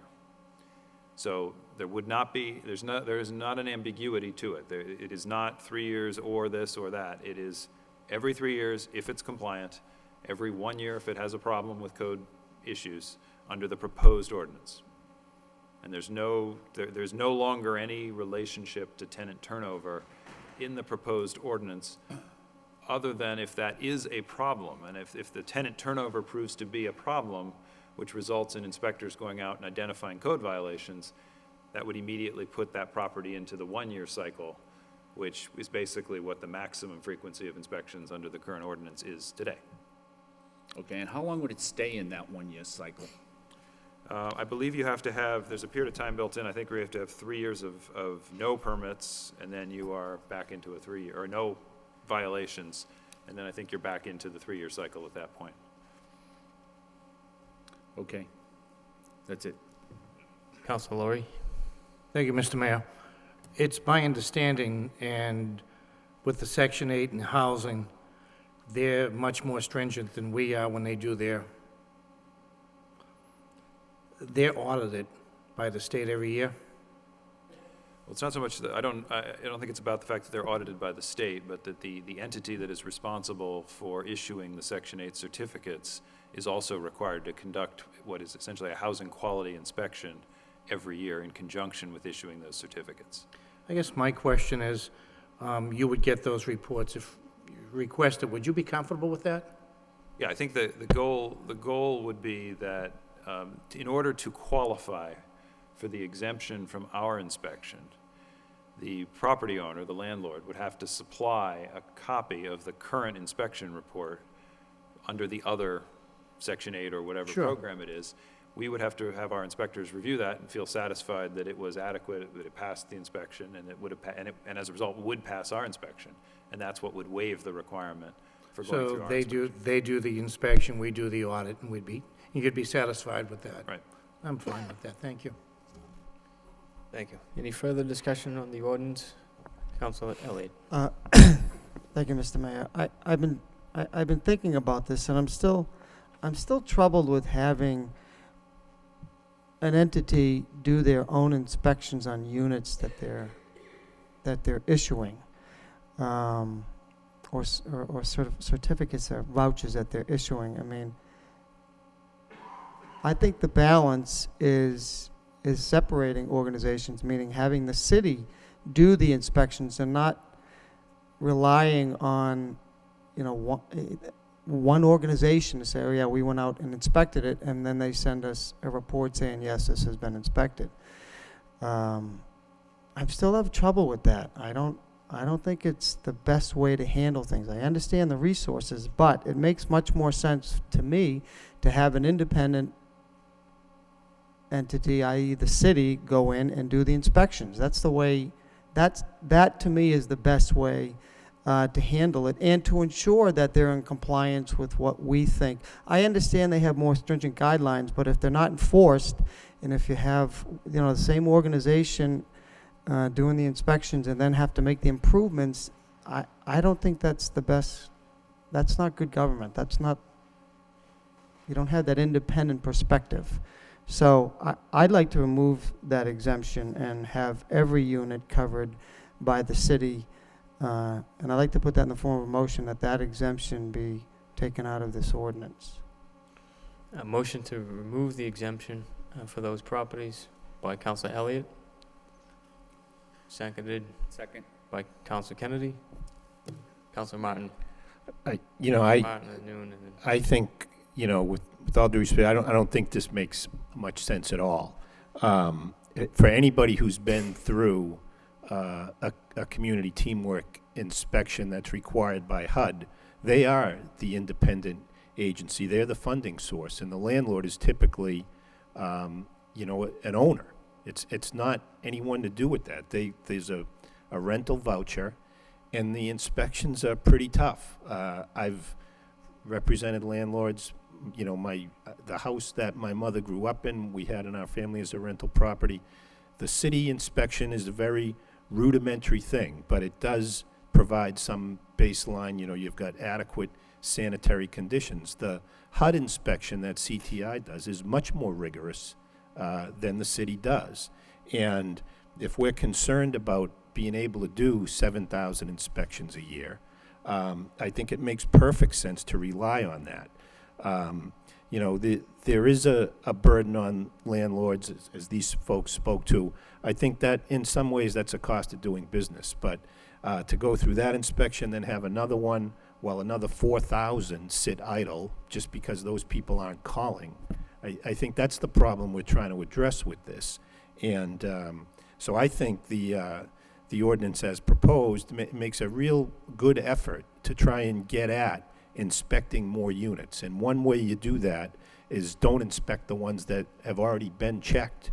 So I just think as a practical matter, I'd like to see it work this way. And if, again, I think that's a good reason to pull out the owner-occupieds too, because that gives us, more resources to go after the real problems. Yeah, there are a few owner-occupieds that are going to be problems, but nowhere near as many as the non-owner-occupied. So, I just can't support the motion. I think for those of us who know tenants, know landlords, these inspections are very rigorous and thorough, and I don't think we need to be repeating them when we're not even getting to the vast majority of the rental units in the city.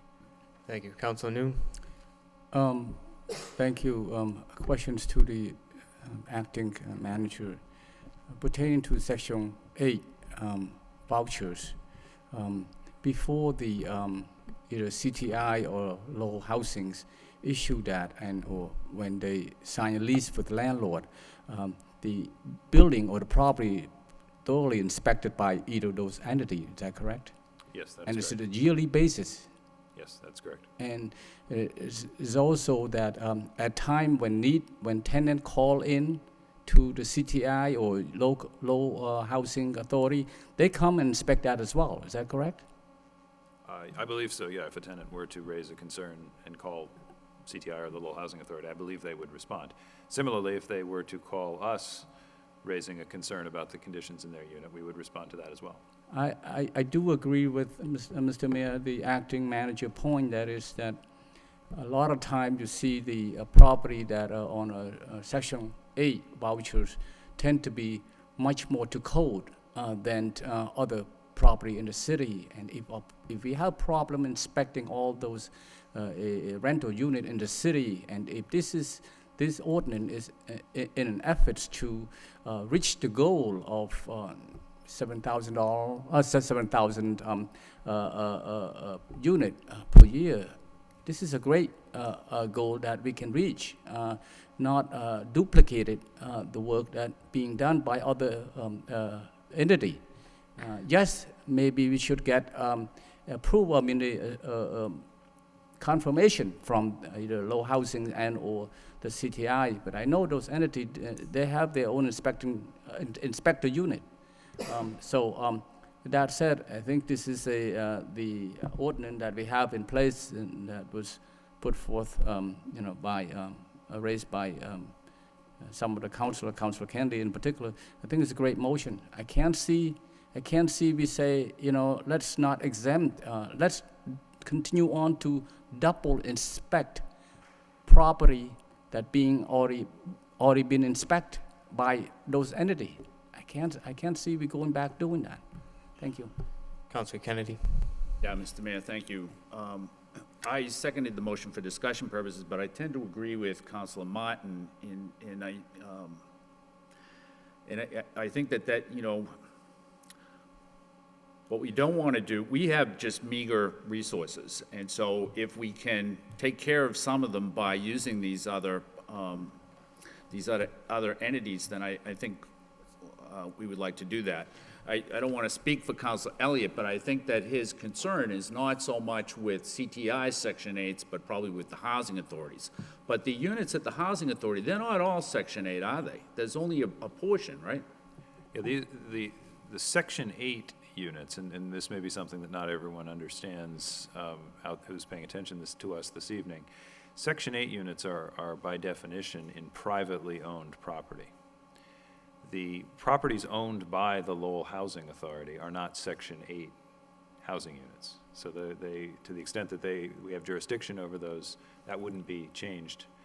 The Section 8s that we are discussing are private landlords who lease to tenants, and the tenants, by nature of their income, qualify and obtain certificates that are issued by, in Lowell, either the Lowell Housing Authority or CTI, that allow essentially HUD to pay the majority of their rent for them, to keep it up to a certain level that is the fair market rent for the area, with the tenant only paying a third of their income for rent.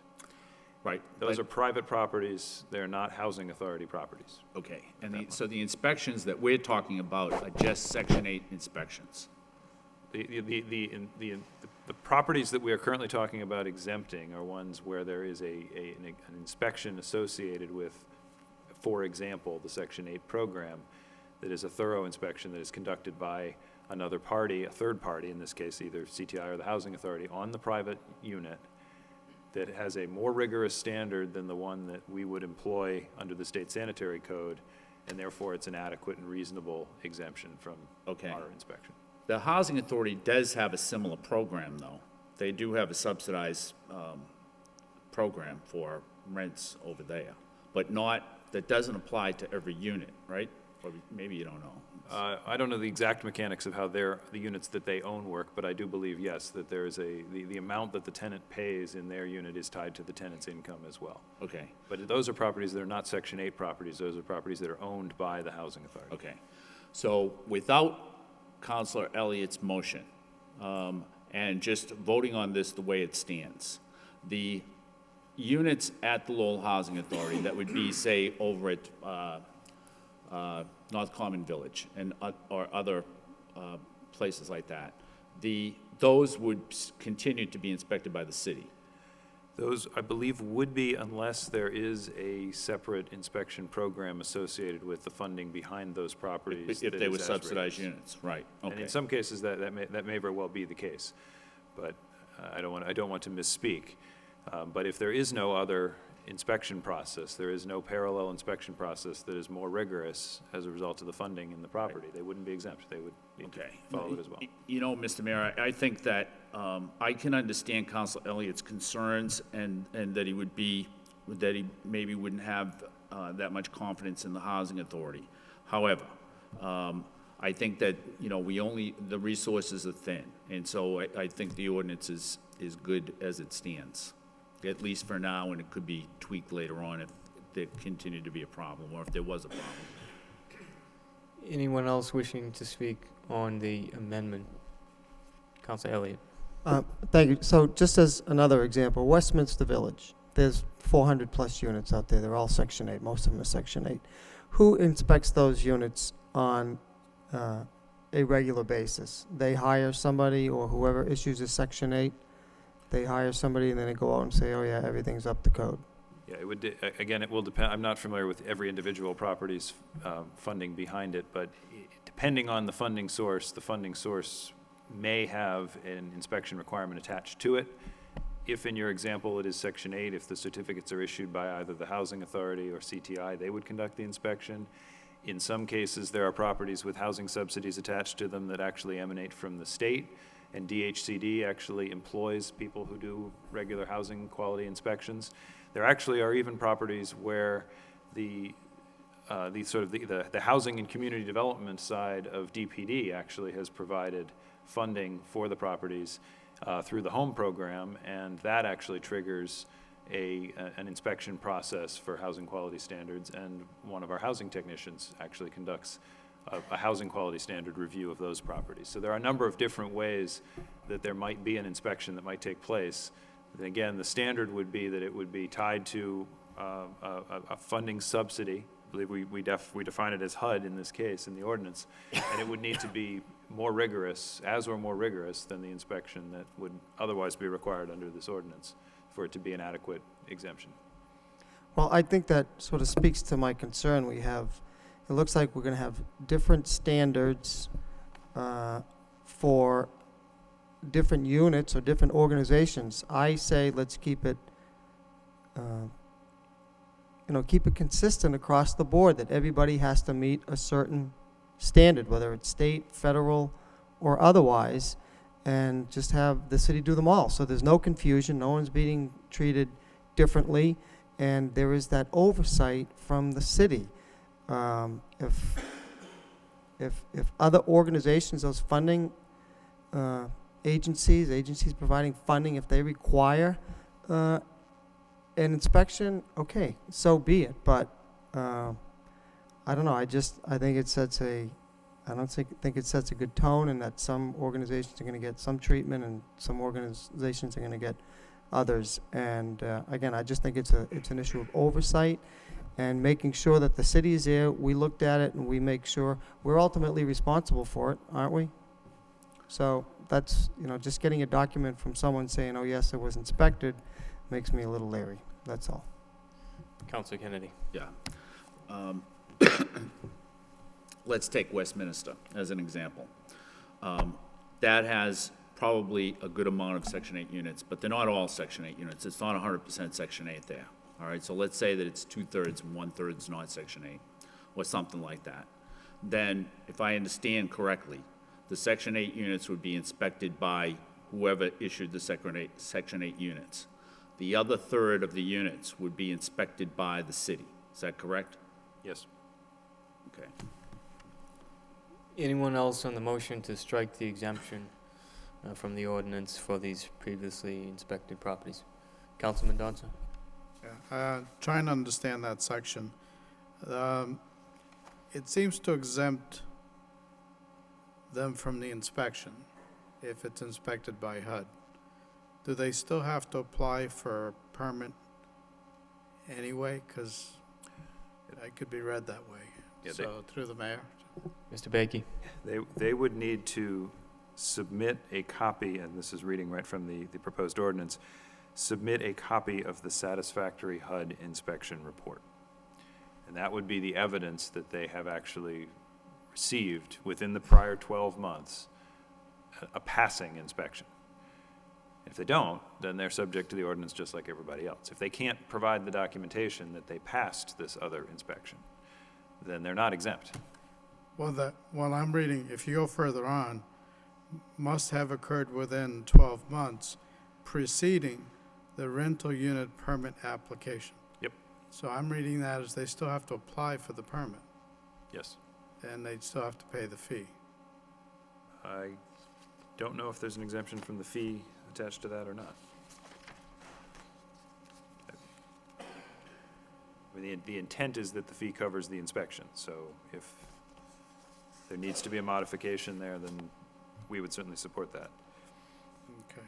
But we do need them to actually submit the evidence, and I think the process for doing that is applying for the rental certificate, or the rental, losing my language here, but applying for this permit is still necessary, but they can get the permit without the inspection if they provide evidence that they have had a comparable inspection, or more rigorous inspection.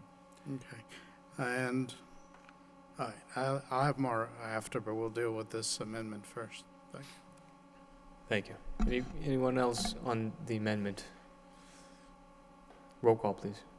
Could we, Mr. Mayor, could we have what is this on the motion by This Councilor is on Elliott? the motion to strike the exemption for those previously Okay. inspected properties.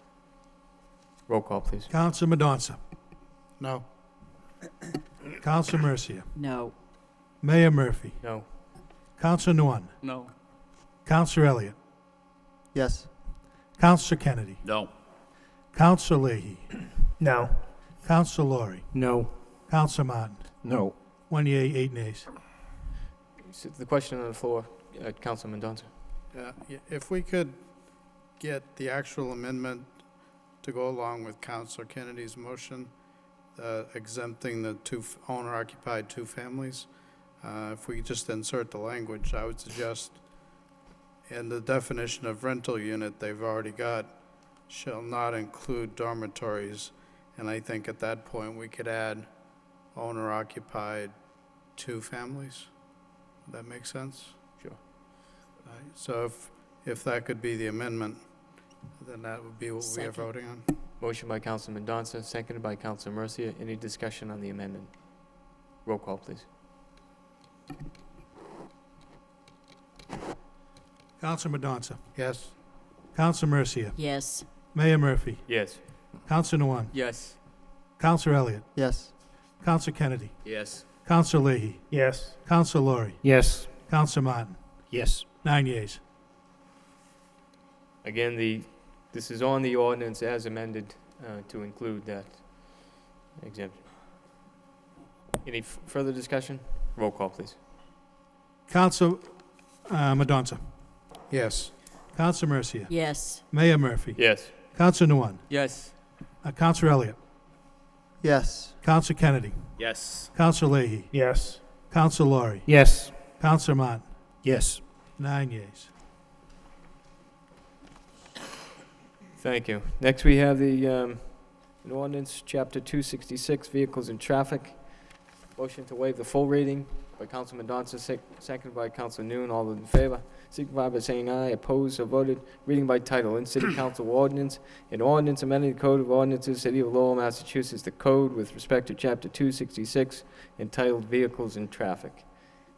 Mr. Baker, do you want to give a brief explanation before we open it up? Sure, thank you. Toward the tail end of last winter, I believe it was a motion of Councilor Laurie that asked the city to take a look at the ordinance that makes a number of the arterial streets in the city have overnight parking prohibited on them during the winter months. And the purpose of that was back in a time when communications technology was fairly poor and weather forecasting technology was fairly poor, to ensure that there were no parked cars on those arterial streets in the event of a snowstorm. But it applied every single night all winter. And that this proposed, the Transportation Subcommittee met to discuss that issue and ultimately recommended that for the upcoming winter, that the city try a version where those streets would be subject to the snow emergency parking ban that is employed on other streets in the city, in the downtown in particular, where when the police department announces an emergency, a snow emergency, 6 hours later, you're not allowed to park on those streets. And with the communications technology that's available to get the word out, as well as the weather forecasting technology that makes it a little bit better at predicting whether it's going to snow or not than it used to be, we feel that the police department, the DPW, the planning department, and the transportation subcommittee felt that that was something that was reasonable to try, because it would make available more on-street parking in some of these areas during the winter months when it isn't snowing than is presently available for people. So this proposed ordinance would allow for, essentially it would repeal the existing winter parking ban in the city for that is the overnight parking ban from, I believe it's November through March. And what would remain in its place is that when a snow emergency is declared, the parking would be prohibited in those areas during the snow emergency. Thank you. At this time, we open it up for a public hearing for those wishing to speak in favor. In favor? In favor. Seeing none, that portion of the public hearing is closed. At this time, we'd open it up for those wishing to speak in opposition. In opposition? In opposition, seeing none, that portion of the public hearing is closed. What's the wish of the council? Move approval. Move for approval by Council Mercia, seconded by Council Mendonça. Any discussion? Roll call, please. Council Mendonça. Yes. Council Mercia. Yes. Mayor Murphy. Yes. Council Nguyen. Yes. Council Relly. Yes. Council Kennedy. Yes. Council Leahy. Yes. Council Laurie. Yes. Council Martin. Yes. 9 yeas. Thank you. Next, we have ordinance amend Chapter 150 for fees. Motion to waive the full reading by Council Mendonça, seconded by Council Noon. All those in favor signify by saying aye. Opposed, so voted. Reading by title in City Council ordinance. An ordinance amending the Code of Ordinances, City of Lowell, Massachusetts, with respect to Chapter 150 thereof, entitled Fees. Mr. Bakey? Sure. Thank you again. First, I guess before I start, you're seeing a lot of ordinances related to development services, and I was remiss earlier in not giving compliments and thanks to Kendra Amaral, Deputy Director, who's recently moved to Wilmington, who was really the person who put together a lot of these ordinances, and Robert Marsilia, the Building Commissioner, in this particular case, for implementing on his own initiative a really good program around establishing the legal use of buildings in the city. One of the issues that I think was brought up earlier in the testimony over one of the other ordinances was the issue of illegal apartments and overcrowding. And so very often those illegal apartments that are created are not legal, but there is now a process in place where folks can actually request a definitive determination from the building commissioner as to the number of legal units that exist in their buildings. And this is something that a number of banks and other lending institutions, as well as a lot of attorneys and insurance companies, have found very attractive and actually have been taking advantage of. And it's become a fairly popular program that we're offering. And at the moment, we don't collect any kind of a fee, despite spending a significant amount of staff time addressing these. So what this ordinance would do is it would create a fee for those legal use determinations. The fee would be $100, and if your application is rejected and needs to be resubmitted, there would be a $50 charge for that in addition to the $100. And again, the majority of the people who are requesting these legal use determinations tend to, again, be either attorneys doing real estate deals, lenders investing and financing real estate deals, or insurance companies insuring them. So those would be the primary parties that would be paying the fees. It is reasonable to assume that they would do their best to pass them on to somebody, but that is the primary people who would be paying this particular fee. Thank you. At this point, we'll open it up for a public hearing for those wishing to speak in favor. In favor? Seeing none, that portion of the public hearing is closed. It would open it up for those wishing to speak in opposition. In opposition? Seeing none, that portion of the public hearing is closed. What's the wish of the council? Move to approve. Move for approval by Council Laurie, seconded by Council Martin. Any discussion? Council Mendonça. Just a clarification of the fees. Is the $50 in addition to the 100, or is that when you pay the 100 to get the legal use determination, And if that were it and it was rejected, there wouldn't be a fee until they got legal use. And then, so the $50 is for the process of determining, even though it might be rejected. And then they'd have to pay the $100 for another application. Yes. So, just to, if I understood correctly, the $50 is just all they would pay if it was rejected. They would only have to pay the $100 when they reapplied to get the full legal use determination. That is correct, yes. Okay, thank you. Any further discussion? Councilor Martin. I support this, and I think this is, on balance, a very good thing. I wish this were available in other communities where, where you have transactions, because a lot of times the banks especially want to know, is this a legal use, is it not? And this gives the city a way to, undertake its own analysis. But it might not be accepted or rejected, right? You might have a question about, is this a three-family? Is this a two-family? Is this a retail use? I mean, I guess you just say, here it is. What can I use this property for? You're just making a ruling.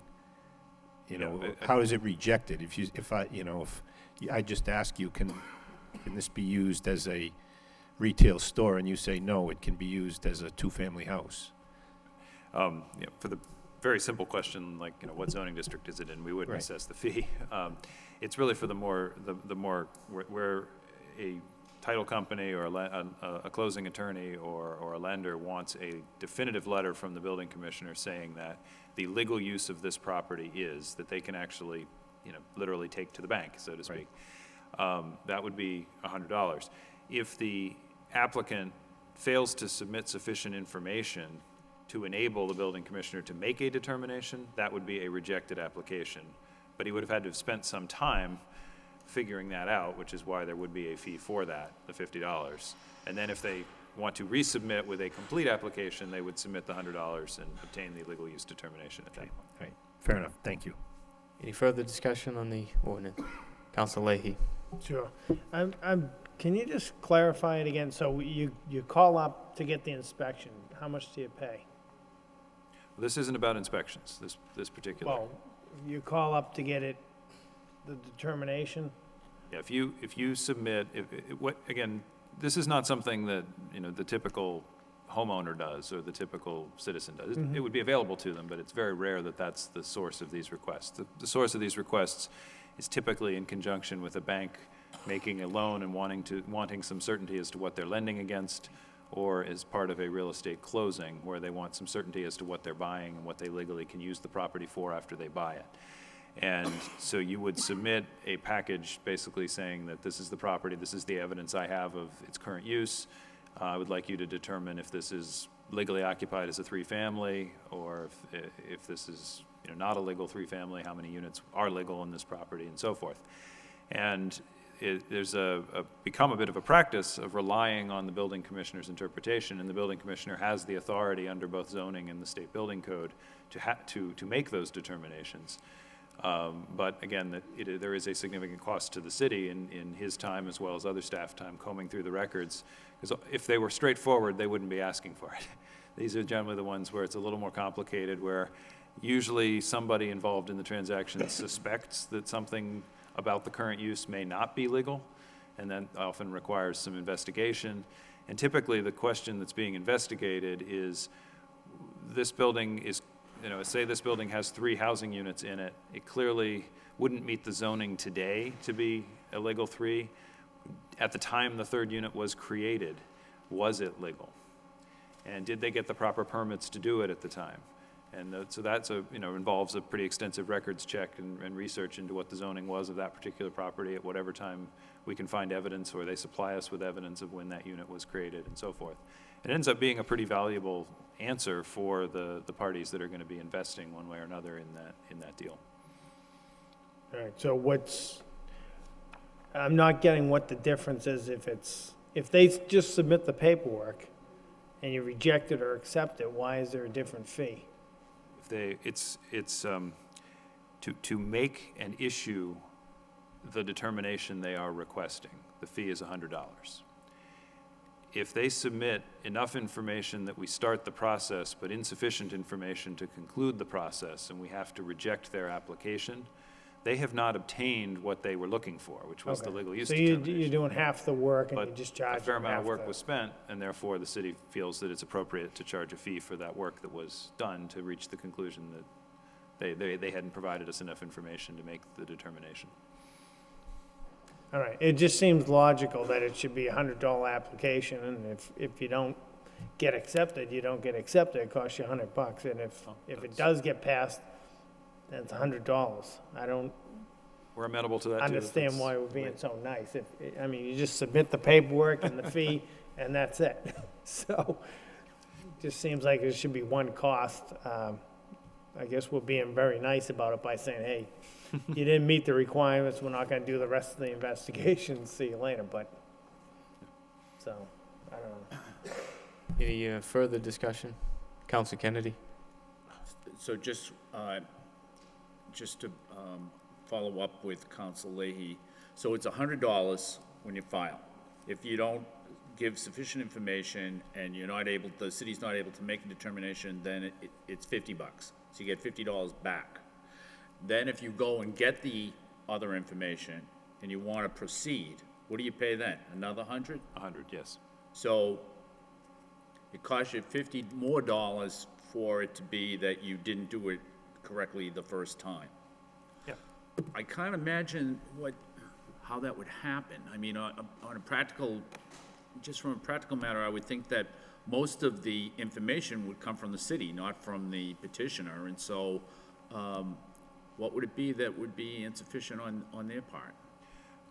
Well, it's a bit speculative, but I could give an example, for example, where the applicant submitted only very rudimentary information, said, it's this address, and I think it's there's 3 units there now, and I don't know anything more about it. And there was just no way of determining from that information when the 3rd unit was created or anything else.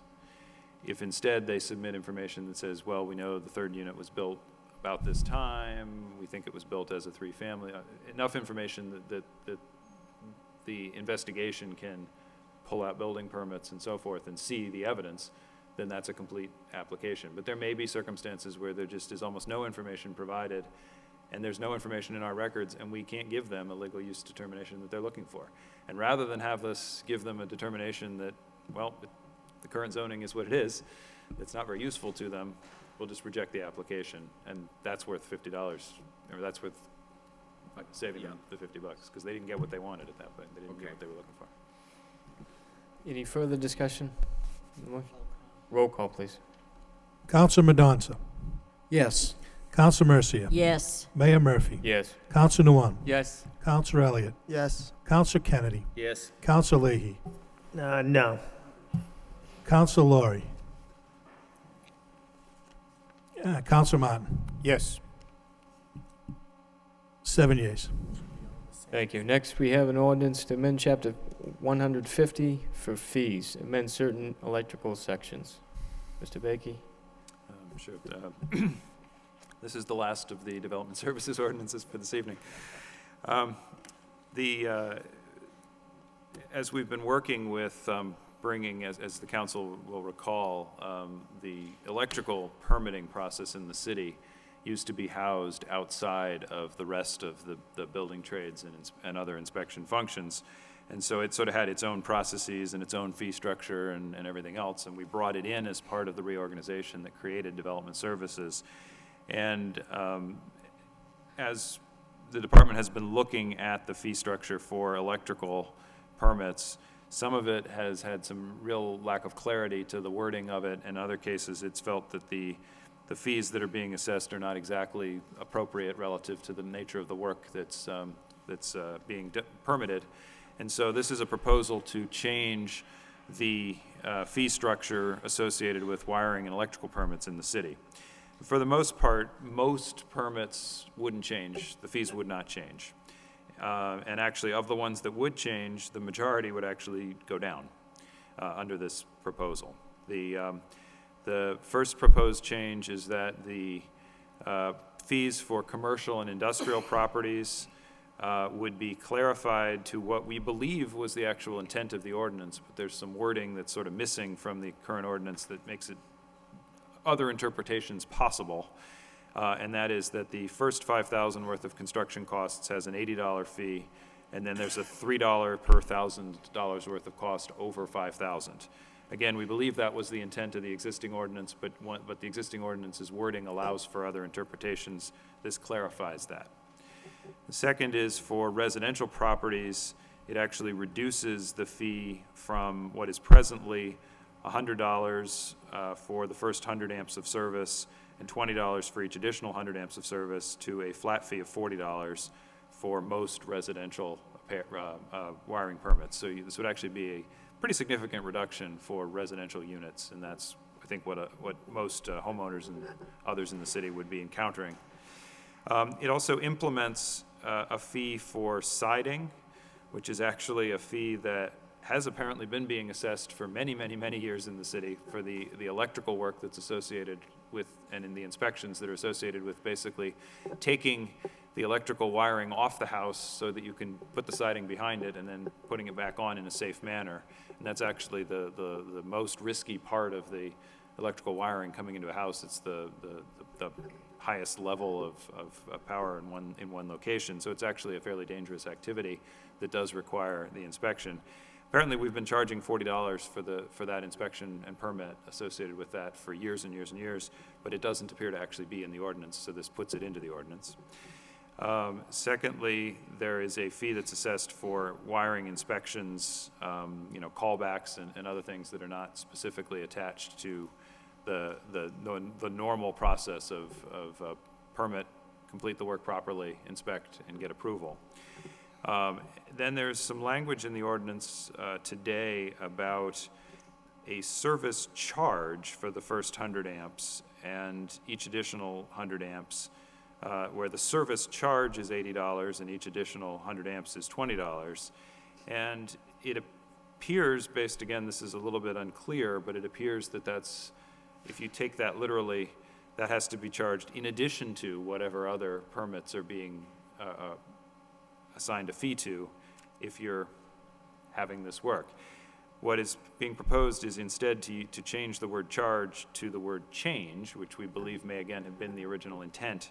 So if you're changing the electrical service in your unit or your home putting in a new panel and a whole new electrical service to the house, but you're not changing any of the rest of the wiring in the house, that would be a service change. And the fee for that would be established at the $80 for the first 100 amps and $20 for any subsequent 100 amps. And then the final change that's proposed is to bring the wiring inspection fees into line with all of the other building and trades inspection fees, where if you're caught doing work without a permit, your permit costs are going to be 3 times the cost they would otherwise be, as opposed to the present ordinance for work without a permit for wiring only is 2 times is the penalty, as opposed to paying 3 times. The other fees that are listed on the back of the memo that was provided in your packets this week that are associated with wiring are unchanged by this proposed ordinance. Thank you. Motion to waive the full reading by Councilor Kennedy, seconded by Councilor Mercy. All those in favor, signify by saying aye. Opposed, so voted. Reading by title in City Council Ordinance, an ordinance amending the Code of Ordinances of the City of Lowell, Massachusetts, with respect to Chapter 150 thereof, entitled Fees. At this point, we'd open it up for those wishing to speak in favor of the ordinance. In favor? In favor, seeing none, that portion of the public hearing is closed. Open it up for those wishing to speak in opposition. In opposition? Seeing none, that portion of the public hearing is closed. What's the wish of the council? Councilor Mercier. Thank you, Mr. Mayor. I just have one thought, and it's, maybe I'm wrong, but let me just give you the thought.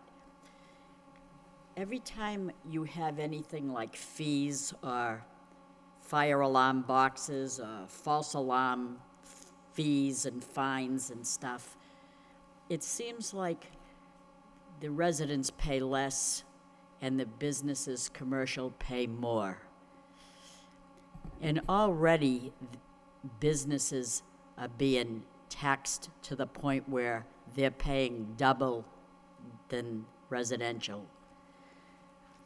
And again, I look at this ordinance and it says residential $200, commercial $400.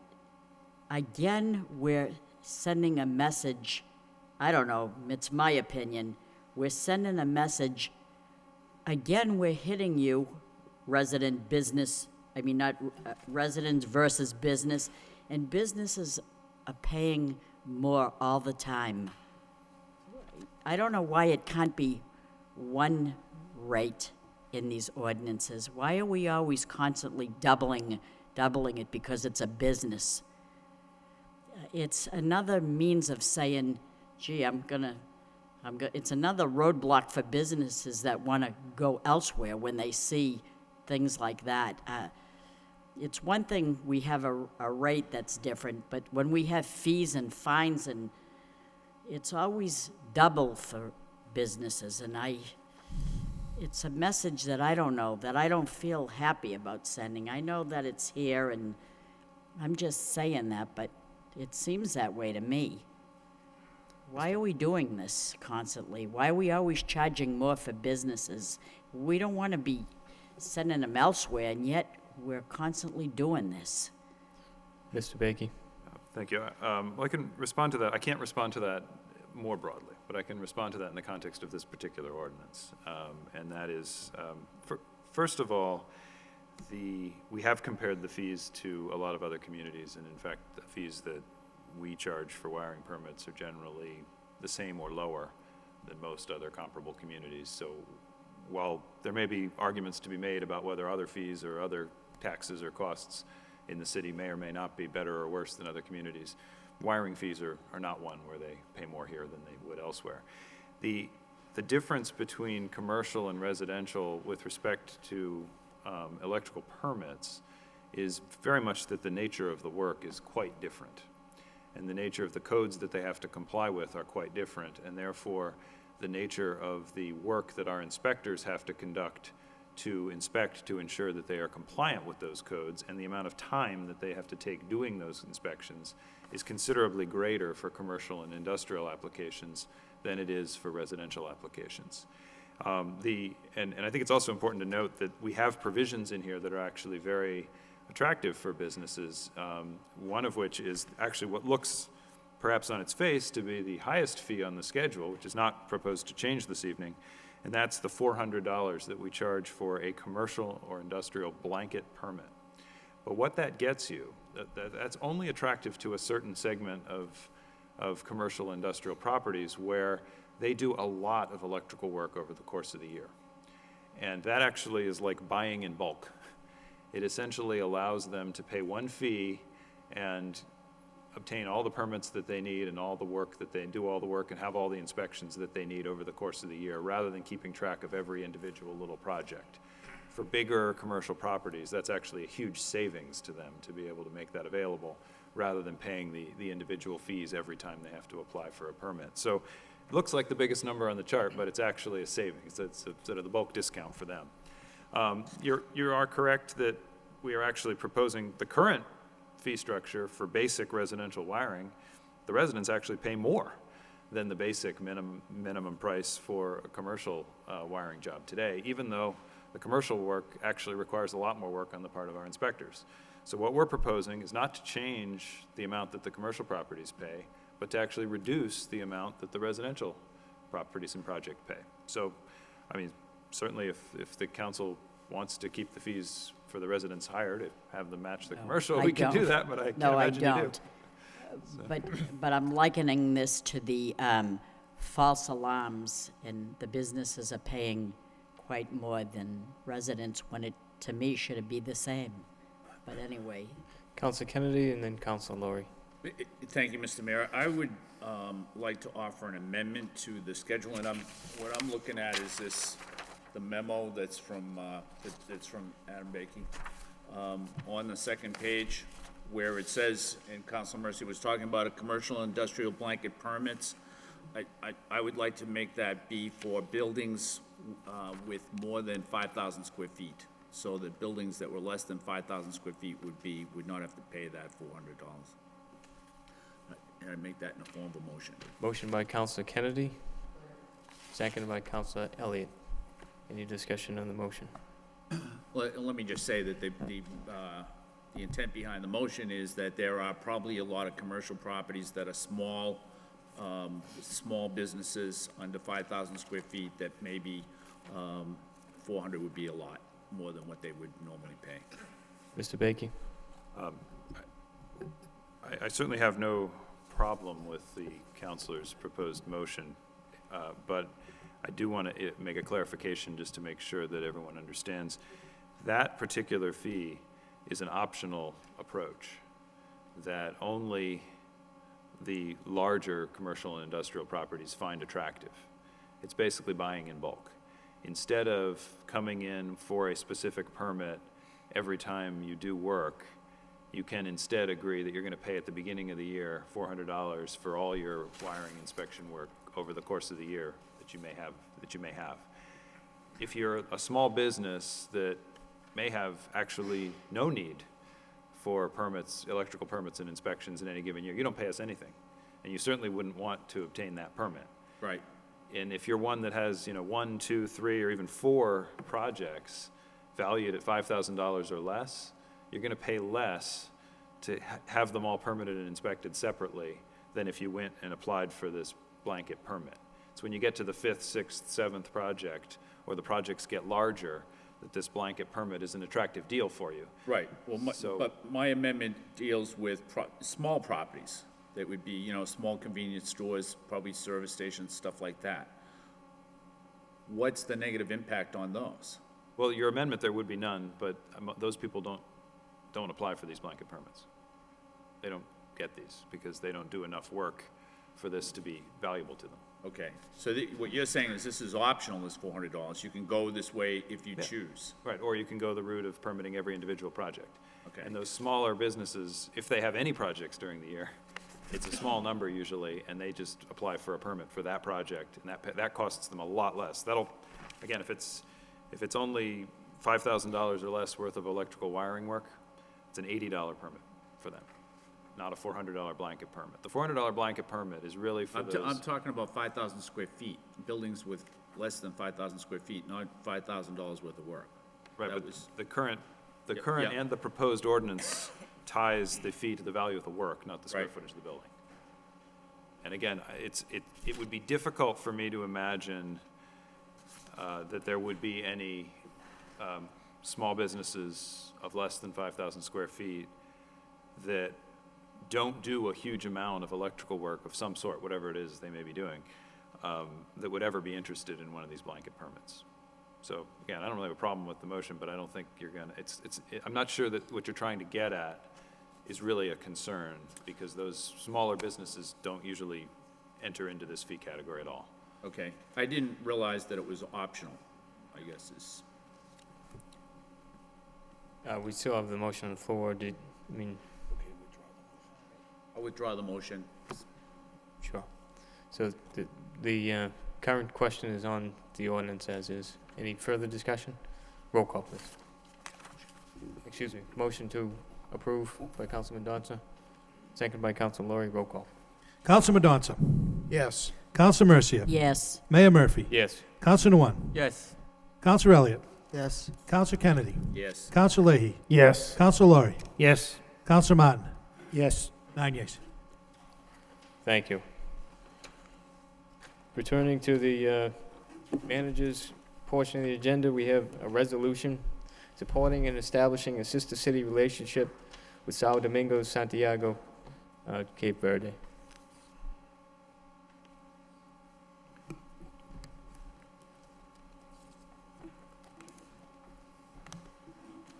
In City Council resolution supporting and establishing a sister city relationship with Sao Domingo's Cape Verde. The City of Lowell recognizes that Lowell High School and Sao Domingo's Cape Verde share a desire that the City of Lowell become a sister city with Sao Domingo's, and last February 2012, A group of 19 students, teachers, and administrators from Lowell High School visited Sao Domingos, and the Lowell High School group pledged to maintain relationships with the people of this hospitable municipality, and the initial goal is to build relationships between citizens of both municipalities, schools, cultural organizations, and the city government, and it is hopeful that the sisterhood will engage the government and citizens in projects that will be beneficial for both municipalities, be resolved by the City Council of the City of Lowell as follows. That we, the members of the City Council, be on record as supporting and establishing a sister city relationship with Sao Domingos, Santiago, Cape Verde. Be it further resolved that the City Council be on record as supporting the city's membership in a organization committed to establishing and maintaining mutually beneficial relationships among sister cities throughout the world. Mr. Clerk?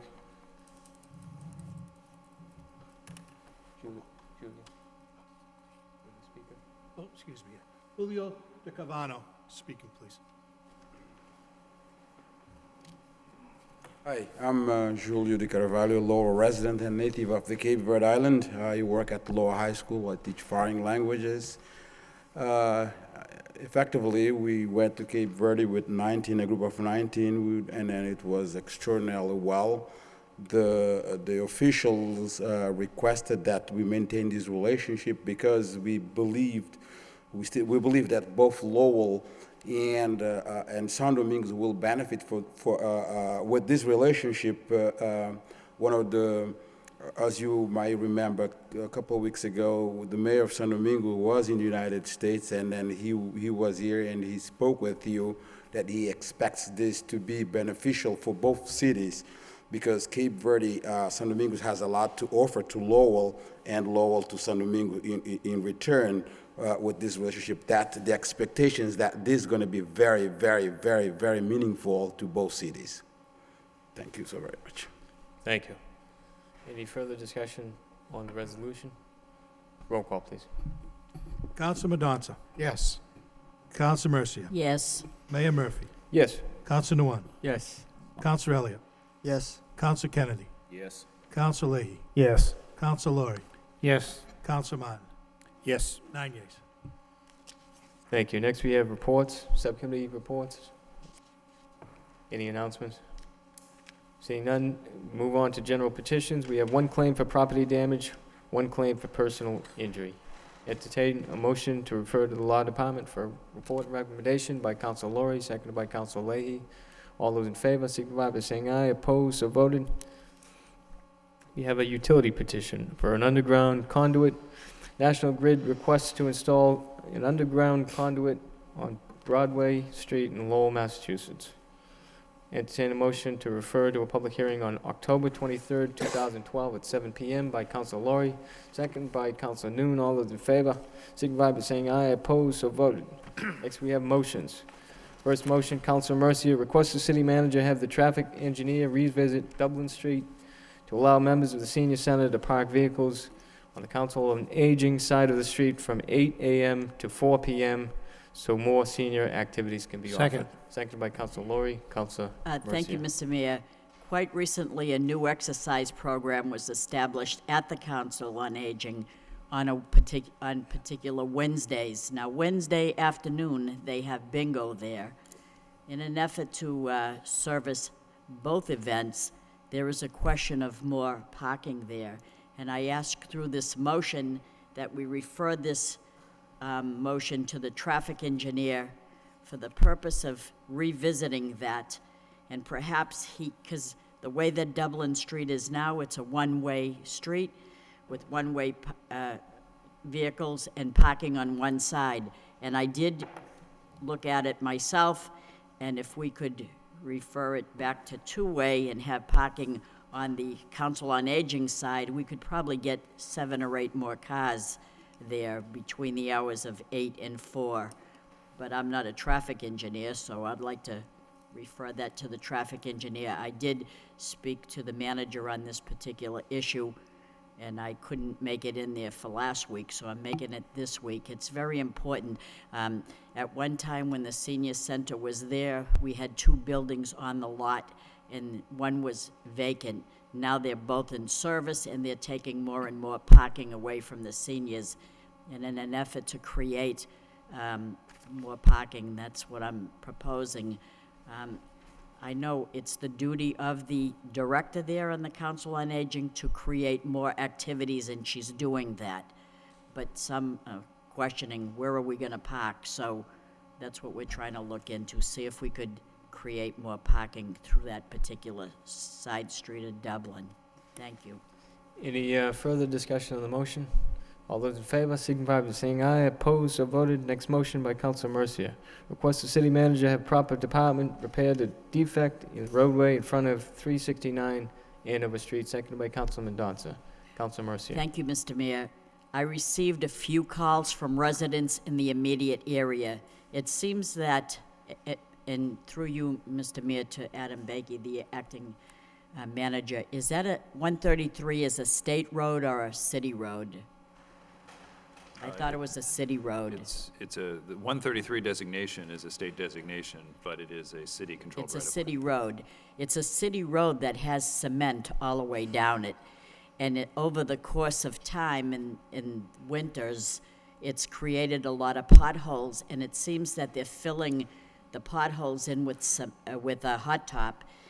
And in so doing, it kind of comes out after a while. It's not permanent, it's just temporary. And people in that immediate area of 369 Andover Street, one of the callers that I got was from a gentleman that said, I recently bought the house like about 2 months ago. If I had known that I would be up at 2:30 in the morning hearing trucks go by, and probably it doesn't do it with cars, but when you have trucks that are going by a main street like that, and they're hitting that rut, and everything is shaking and waking people up, that's not a good quality of life for the city of Lowell. So I know that we don't have the money to fix and repair the whole street, but the city demands that whatever utility is digging up the street, you put it back in the condition the same, if not better, than the way you found it. And I'm thinking that if they dug into cement, they would have to put back cement. We're not doing that of our own. We're filling it with hot top and making it a temporary fix. And over time, it just comes out again. And it's not good to hear that the guy said he wouldn't have bought that house if he knew that he was going to be awakened at all hours of the night, especially like at 2:30 in the morning, and have a hard time to go back to sleep. And I'm hearing this from quite a few neighbors around that immediate area. I haven't heard it further down, and there's ruts there as well, but if we could fix that and somehow put it on a master plan to try to, correct it permanently and put in cement where cement is, or rip it all out and put in hot top. I don't care, but I don't know why it has to be cement, but I just wish that it would be serviceable so people aren't awakened in the middle of the night, and that's just the motion as it is. Thank you. Councilor Leahy and then Councilman Donta. Thank you.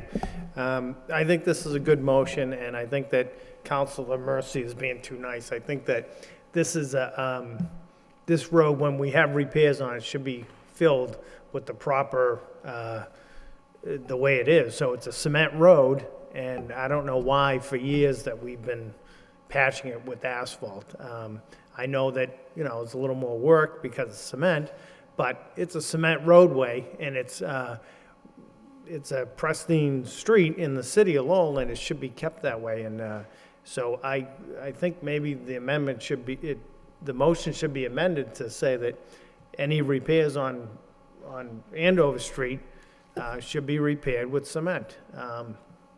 Takes a little bit more time, it's a little bit more money, but the results will last a lot longer than going back to repair it numerous times with asphalt. So, Councilman Donta. I'd like to piggyback on that because there's one segment right near there on the outbound lane that's almost like a ramp. It's reminiscent of the VFW at one time that they've stayed repaired. But there's a segment of cement that, with frost heaves over the years, and it's been there for years now, has tilted up so that it's almost like a ramp, and when you go over there, you come down the other side. Now, they've made attempt to patch beyond it, so it's not as steep a drop right away, but it's still acting like a ramp. So in addition to filling this pothole, if somebody would address that section of cement, that needs to be repaired so it's not standing up and creating that ramp situation. I'd appreciate, I think it's near there, 369. Yeah, I know where it is. I go over it every day. Okay, thank you. Yeah, if I could just echo the sentiments of Council Leahy, the decision on whether to make that Andover Streets concrete slabs or asphalt was made a long time ago by the city, and the decision was to go with concrete slabs. And at that time, several portions of the street, large portions of the street, were repaired at considerable expense. And so if there's a problem with the road, it should be done, as Council Leahy has suggested, with cement rather than asphalt. And I can understand that for the past 5 or 6 years, we've been trying to cut corners here, but it should be done with cement. It's just the way that it is on that road. Any further discussion? As you pointed out, it's concrete, not cement. I'm sorry? As you pointed out, it's concrete. Oh, yeah. All those in favor, signify by saying aye. Concrete has cement in it. Concrete also has rocks. All those in favor, signify by saying aye. Opposed, so voted. Next, we have a motion by Council Elliott, request city manager and CFO report, address problems with online payments for real estate bills and water bills. Second by Councilor Kennedy. Councilor Elliott. I got a communication from a constituent, not the first time actually. Has the online payments been straightened out, Mr. Moses? Yeah, I received the same communication. Yes, it has. It's actually been fixed in stages. Real estate personal property was last week, and the water was fixed today. So real estate is all set, because my wife went to pay ours and she wasn't able to. So Excuse me, when was it that? was this afternoon. It was all set as of Thursday. Okay. So could you just explain for me and the people watching the process? Do you have to sign up first before you can go and pay the bill? Rather than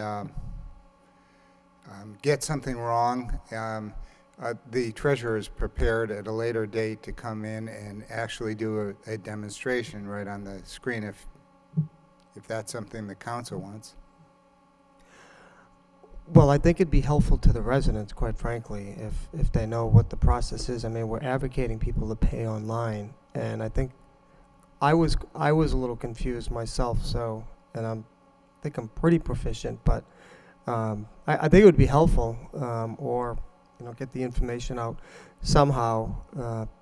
So, as long as the issue's been addressed, I think that's good. We want people to do things online, and it's part of moving forward. I think it might be helpful. It doesn't have to be a long presentation, but at least people know. All right, thank you. Anyone else wishing to discuss the motion? All those in favor, signify by saying aye. Opposed, so voted. Next motion by Councilor Elliott, request the City Council discuss placing of stop sign at the location of 5th and Mount Grove Streets. Seconded by Councilor Mercier. Councilor Elliott. Thank you. I know we received a response to this, Mr. Bakey, and I appreciate it. I know, but it's a little frustrating. I can actually understand and empathize with the person that put the motion in. I know there are standards for stop signs, but I mean, this neighborhood, I don't know if you know this neighborhood, but it can be a raceway, and I understand the individual, this person's concern and desire to have a stop sign at this intersection, or maybe even others. And I know there are standards that that we should abide by, but not in all cases. Is that correct? I mean, I guess my point is, and I agree with this, this person, that we shouldn't necessarily have to just wait for accidents to occur at a particular intersection in order for them, for that intersection to warrant a stop sign. So, is there anything, short of these standards that we couldn't put a stop sign at this intersection or at others throughout the city? Mr. Bakey?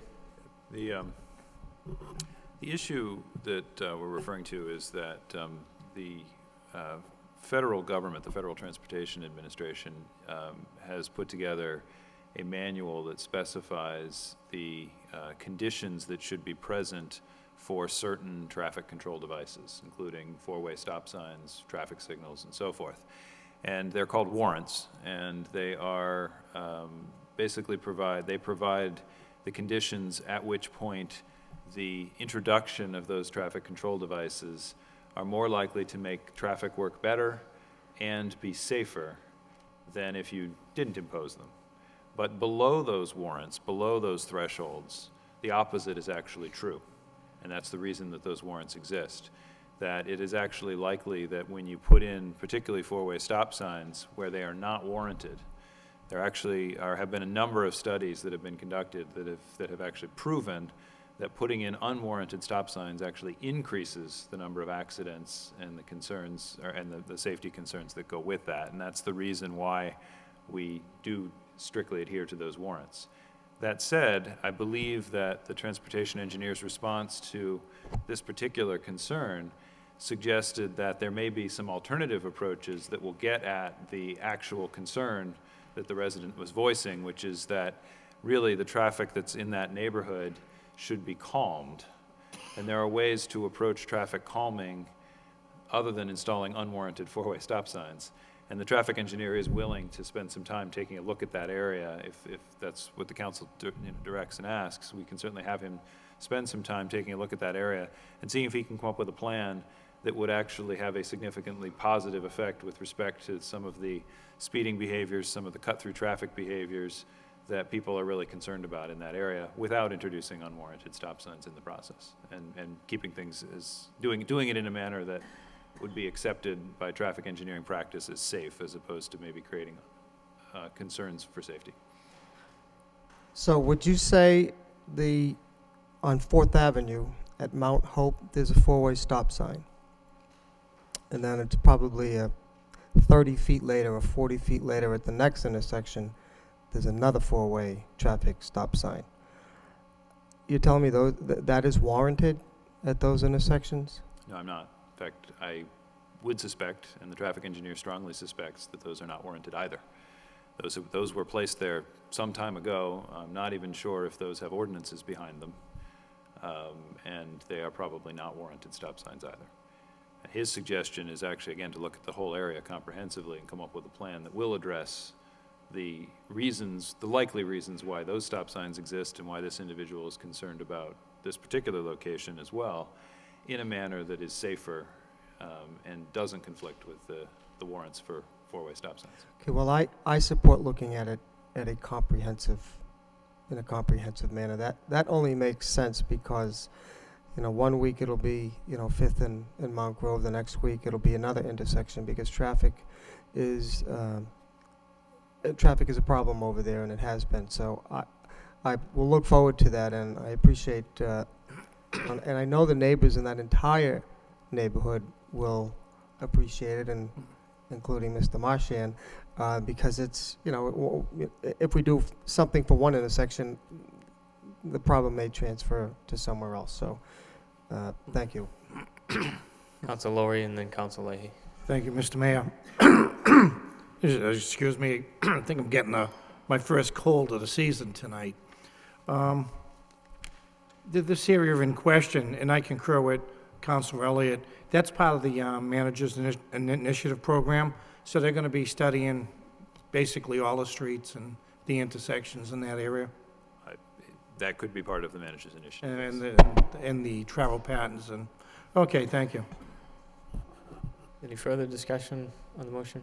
Council Leahy? Sure, I just had a quick question through you to the manager. How many people are in the traffic department? What department is that? Traffic engineers? It's a huge number. Brace yourself. One. One, okay. All right, because that was my question. I had an issue years ago trying to get some signs up, and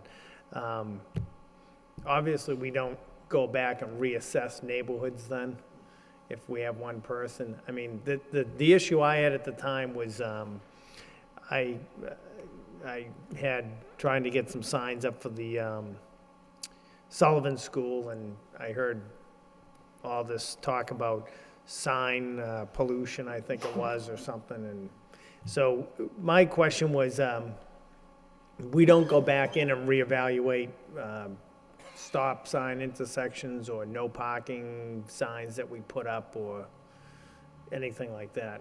It's rare that we have the luxury of being able to go back and revisit existing ordinances of that nature, unless it's part of some, you know, larger effort like what we're talking about, maybe looking at in this particular neighborhood this evening, or if we're working on a project that's addressing an intersection somewhere that may have some controls around it, that they would get revisited as part of that project.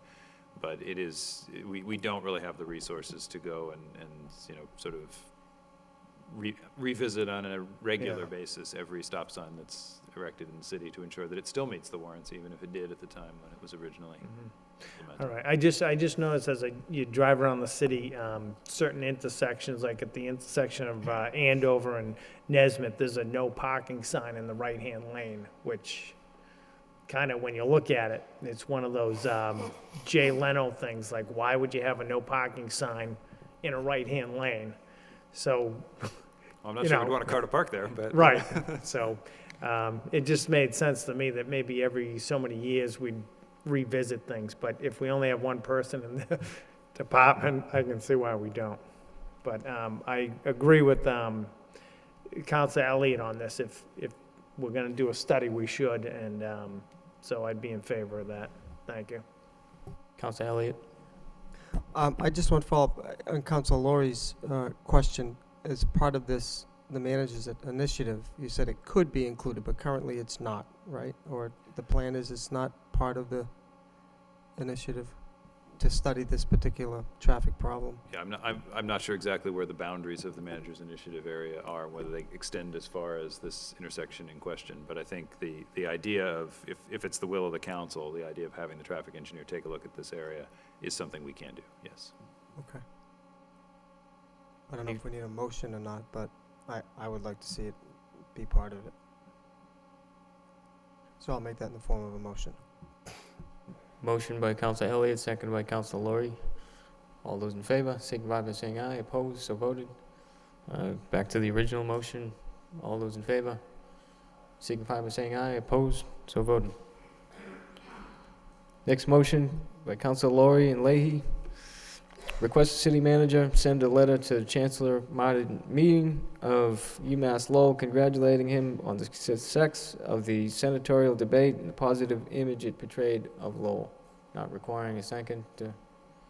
Councilor Leahy. Thank you. Motion speaks for itself. We just would like to pass along a message that the success of the debate and what it did for the city, and it was a great thing to have in the city of Lowell and to host that.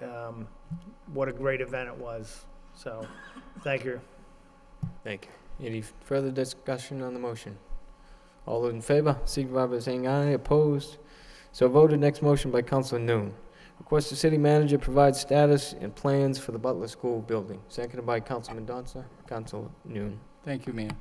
I brought this motion up is due to safety concern. I got a call from resident that the brick falling off the Butler School building, and there's some children playing in the area. So I want to see through the acting manager to have maybe proper department take a look to investigate it and see what we can do about it. The other question I have is that pertain to that is to want to know what plan do we have for this for the building. So thank you. Thank you, Mr. Bakey.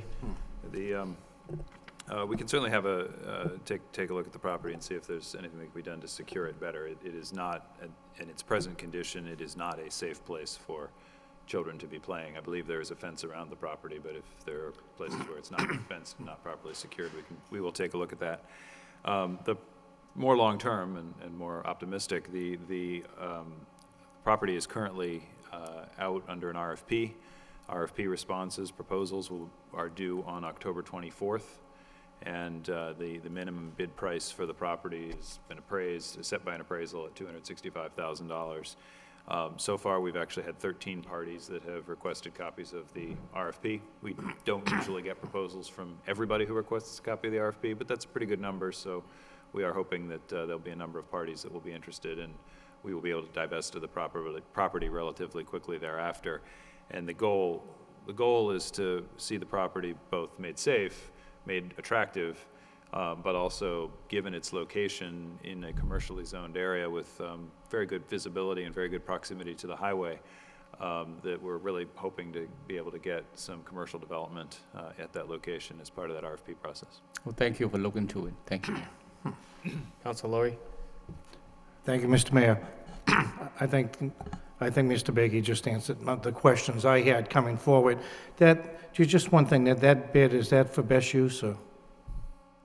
Yeah, it's an RFP process, so there are criteria other than price that are considered. So it would be the ultimate recommendation that would come back to the council is the most highly advantageous proposal at the best value for the city. Right. And then the council obviously can weigh in at that point on that. But that question was just basically for the viewers. There was a question I was getting, and it was just, I know it's for best use, I just wanted to put it out there. Thank you.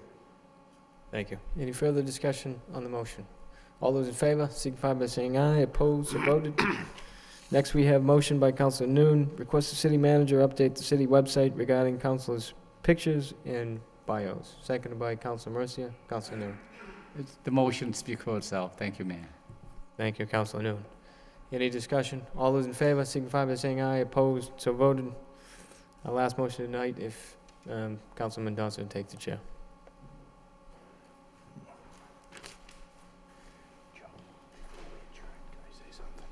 Before we adjourn.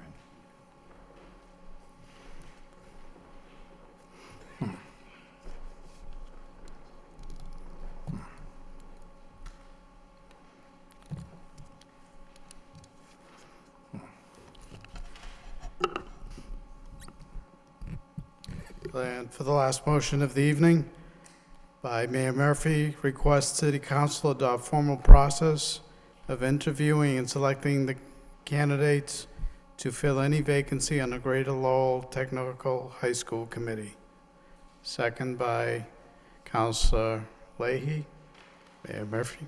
Thank you, Mr. Chair. It's pretty straightforward. I'm not sure what the process was prior to this, whether names appeared and on the night of selection and then they, chose. I think that it makes sense for us to have a process that's more formal and where it's not about who's lobbying hardest, but who is the most qualified and who has the best vision for that school. So I think that it makes sense for us to put into place that process similar to what we've had for the city clerk's position, as well as a number of other. So it's, like I say, straightforward. We did get a memo from the city solicitor, and my understanding from that is that any decisions made about the kind of process that takes place should be done by the joint committee, so both the city council and the school committee. And so that I would suggest that maybe this be referred to a special meeting then. Second. We already have a motion on the floor. But the suggestion is that the process be one of scheduling a special meeting of the combined bodies. Councilor Martin. Thank you, Mr. Chair. I certainly don't object to that, but we're going to then, I would think it might be logistically a little difficult to schedule both bodies, and that's going to be for the purpose of deciding the rules, I guess. And so then, if there's an interview process and all that, that would follow on after, as I understand that. We really can't meet to set the rules ourselves tonight, or, next week, we need to meet with the school committee to do that. So I'd imagine that first meeting might be a brief one, right? We're going to either solicit resumes, interview, not interview, maybe make a cutoff number. I would expect there's not going to be a whole lot of people interested, and we may be able to just speak to everybody who's interested. Maybe we get 50, I don't know, and maybe we have to screen somehow like we did with the clerk. So I'm supportive of the motion and the process. I just, people shouldn't get all excited that we're going to meet with the school committee and have this grandiose, it's going to be a pretty banal affair, I think, the first time around. It just sets some ground rules. Is that what I understand to be the case? I think that's a perfect Okay. description. Okay, thank you. Banal. Counselor Kennedy. Just so I understand, so is what your suggestion, or I guess the motion and the suggestion, is that we abandon past practice and instead meet with the school committee jointly in order to establish a procedure for the vote at some later time?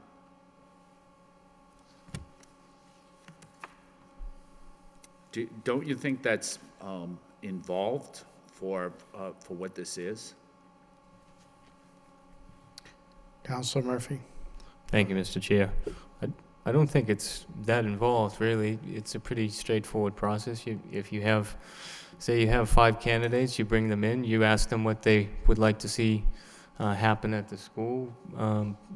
Maybe there's just a simple 5-minute presentation that's allowed for those candidates, but I think it would really be a strange kind of notion to go along with just the idea that you come up with a name out of nowhere, and then that's the person that would then serve in the school committee. I think the public deserves to at least see how it is that counselors and school committee people are making their decisions. I guess I don't think that what happens is that people come up with a name out of nowhere. I think that, and I was involved in the process once before, so I've met jointly with the school committee to do a vote like that. And I think that what everybody did was if you were a candidate, then you just, you stated you were a candidate, and then people met with the candidates and then made a decision. And then the vote that was taken very similar to the vote for mayor, where you came in and you just said a name. And it kind of just went like that. But I guess it would be the responsibility of everybody that was going to be voting to conduct their own interviews. What you're suggesting instead, I think, is, or where this is heading, is towards public interviews. And you have to keep in mind that those public interviews are going to be with the joint body. So you're going to have 15 people asking somebody a question. I mean, that's going to go on for a long, long time. Much longer than if everybody just took responsibility for conducting their own interviews on what they wanted. Your way is one way of doing it. I'm not sure that it's, it just seems to be, it's going to be a long and lengthy process compared to, I've already met with one of the candidates. And so I've already interviewed him, so I would have no questions for that candidate. I'm assuming that person would be a candidate. I know of 2 other people that are interested, and that's all that I've heard from. And so I would expect that I'd meet with those people, or what I was expecting to do is just meet with those people individually, make up my mind, and then come in here and vote. And if the person that I wanted the most was not successful, then on subsequent ballots, maybe I would change. You got 15 people, one person needs 8 votes. But I'm just saying that if you were to bring 3 or 5 candidates in here and sit them down and have them be questioned for a certain period of time by 15 people, that's going to take a long time, I think, if it's going to be done diligently. And, okay, Counselor Martin. Well, it may take a while, but I expect a short meeting with the school committee, and then I expect a longer one at the conclusion of which you could have a vote. I think we'd find ourselves in a situation like when we interviewed candidates for the clerk, most recently, or even the city manager candidates, where by the time you get past the first 2 or 3 people asking questions, most of the questions the subsequent people were going to ask have been asked and answered. So, it doesn't necessarily need to be 10 minutes of questioning from each person. It may end up being that, but I suspect it won't be. And it's, if it's an evening of questioning for somebody, frankly, I don't really have a problem with either process. I think, this is certainly more open to the public, and it's a motion I think is worthwhile. I don't think the time, effort involved is really all that extraordinary, given some of the things we spend our time on here. Council Lowry. Thank you. No, I could support the motion. I agree with Councilor Kennedy that people are probably conducting their own interviews. I've talked to 3 of them already. But it is a public process. We are putting someone on a public board that usually takes an election to do. So I think having it done within the eye of the public, answering questions, is probably the best way to go. It may take an evening, and I agree with Councilor Martin. As the questions go down, you just eliminate your own. But I think, in a fairness to the public who doesn't get to take this vote, this may be a good way of going forward. Thank you. Councilor Nun. Thank you. I think the motion or the request is a very important process in the sense that you have a collective body here, questioning candidate or potential candidate, whoever put their name up, and so that the public have an opportunity, if they view it, to hear that the process is thorough one. It's not one in which where we meet candidate individually and being lobbied by that candidate and or the people who will support that candidate, and then come, with a name already. So this is really somewhat, yes, if you can meet a candidate individually, by all means, but the process should be open to the public. Thank you. All right, I think at Councilor Martin's suggestion that we amend this motion that we schedule a joint meeting or a combined meeting of the school committee and the city council in order to agree to the process. Okay. Is that okay with the maker of the motion? Yes, yep. Okay. All right. So if there's no further discussion, all those in favor say aye. Any opposed say nay. Motion carries. Appointed person of privilege by Councilor Lowry. Thank you. It came to my attention, I guess, later today, sometime today, the city, the governor's going to give the city, it's $1 million towards the juvenile center. And it was probably the delegation who, and I want to thank the delegation for their hard work, Golden and Dave Nangle, Kevin Murphy, and Eileen Donahue. But I was just wondering if we had any information on that. It's an important part of the jam plan as we move forward. Mr. Baker? It was very welcome news today that the governor announced as part of their capital spending plan going for the upcoming year that they are appropriating the funds for the design of the new Lowell Trial Court, which has been long anticipated to be a civic monument that will anchor one end, the southern end of the Hamilton Canal District, and really welcome everyone into the city. Which is very exciting news. Initially, this will represent funding for somewhere between a $1 and $2 million design contract. But what's really significant about it is that the state, as a matter of practice, does not enter into these design contracts and appropriate the funds for the design of new buildings if they do not intend to immediately follow through with appropriating the construction money in a subsequent year.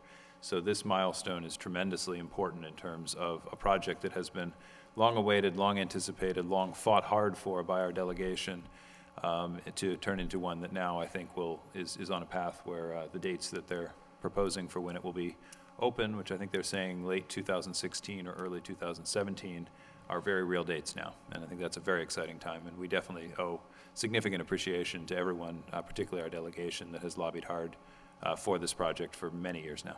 And again, excuse me for the cold, but I think your department has done a lot of work on this along with the administration, and I think it should be hats off to your department along with the manager and his staff and the good work you've done.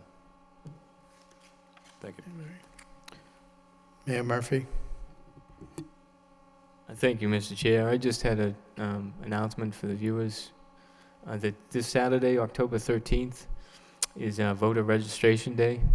And so the city, I think as a result of grants that we've been awarded, has identified a number of stations that people can go to register.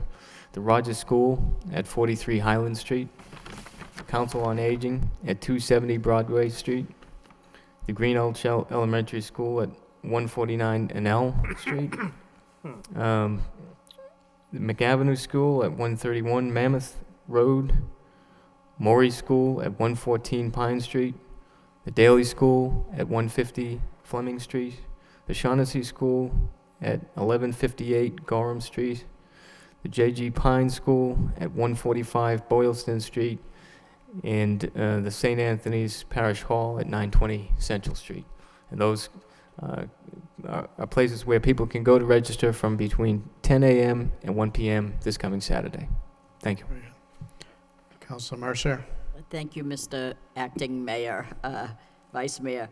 I have an announcement as well, and that is the construction information meeting, the Connie Square Bridge. And that's very important to the downtown and the traffic going to the hospital, to the Middlesex Community College. They're going to have a meeting on Tuesday, October 16th at Middlesex Community College at 7 o'clock. And they're going to meet with Booth Hydropower, Inc., because it's a subsidiary of Enel, and that's who actually owns the bridge. They will be talking about the current conditions of the bridge, the proposed replacement schedule, and the impact that construction activity will have on pedestrians and the vehicle traffic as well. So it's at the lower cafeteria on the ground floor, 33 Connie Square, to talk about that bridge, Tuesday, October 16th. I think it's very important. Thank you. Thank you. Council, Can I just ask? Councilor Leahy. Thank you. Who set up the meeting for that date? Councilor Mercer? Probably Adam. Well, I mean, it's on a Tuesday, though? Yeah, but I know we can't go, but Well, I It's kind of know. be important that we have a say. I know, I right? would have liked to have gone myself. I but I didn't. wonder, yeah. I'm actually going to have the same problem you all are. I was part of a group from the city that met with a number of the abutters who were very concerned about those plans, and particularly the traffic management plans that that Enel has submitted for how they want to handle the construction phasing. And we insisted to Enel that the city was not going to approve those traffic management plans unless they first met with the interested stakeholders and talked to them about it and came to some consensus around what made sense. And so this was Enel's decision to immediately follow that by scheduling this meeting on that particular time in that particular location without consulting with us about it. Obviously, it would not have been our first choice of times either, but it does appear to be a time that majority of the interested stakeholders apparently are available. So I think it is important that this go ahead, because it's important that Enel, it's simultaneously important that Enel hear from those stakeholders and incorporate what they have to say into their planning for this project.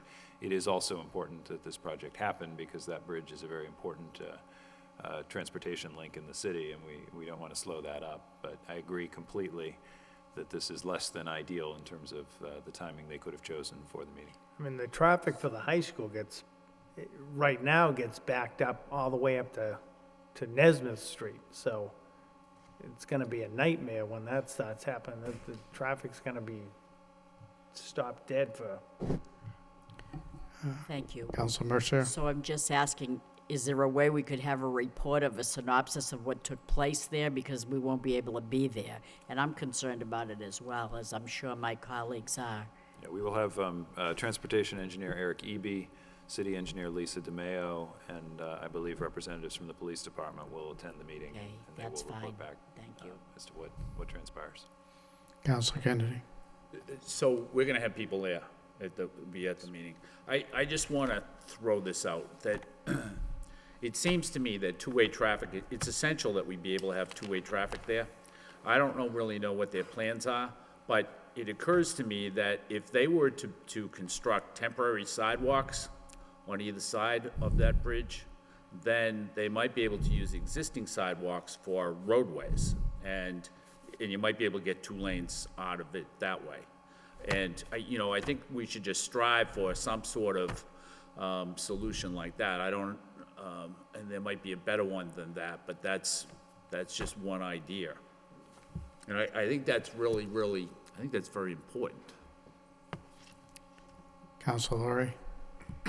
If I'm not mistaken, I think that bridge has about a 1-foot wall between the road and might be tough to do that with the sidewalks. I think it has a higher grade. Well, you'd take that right out.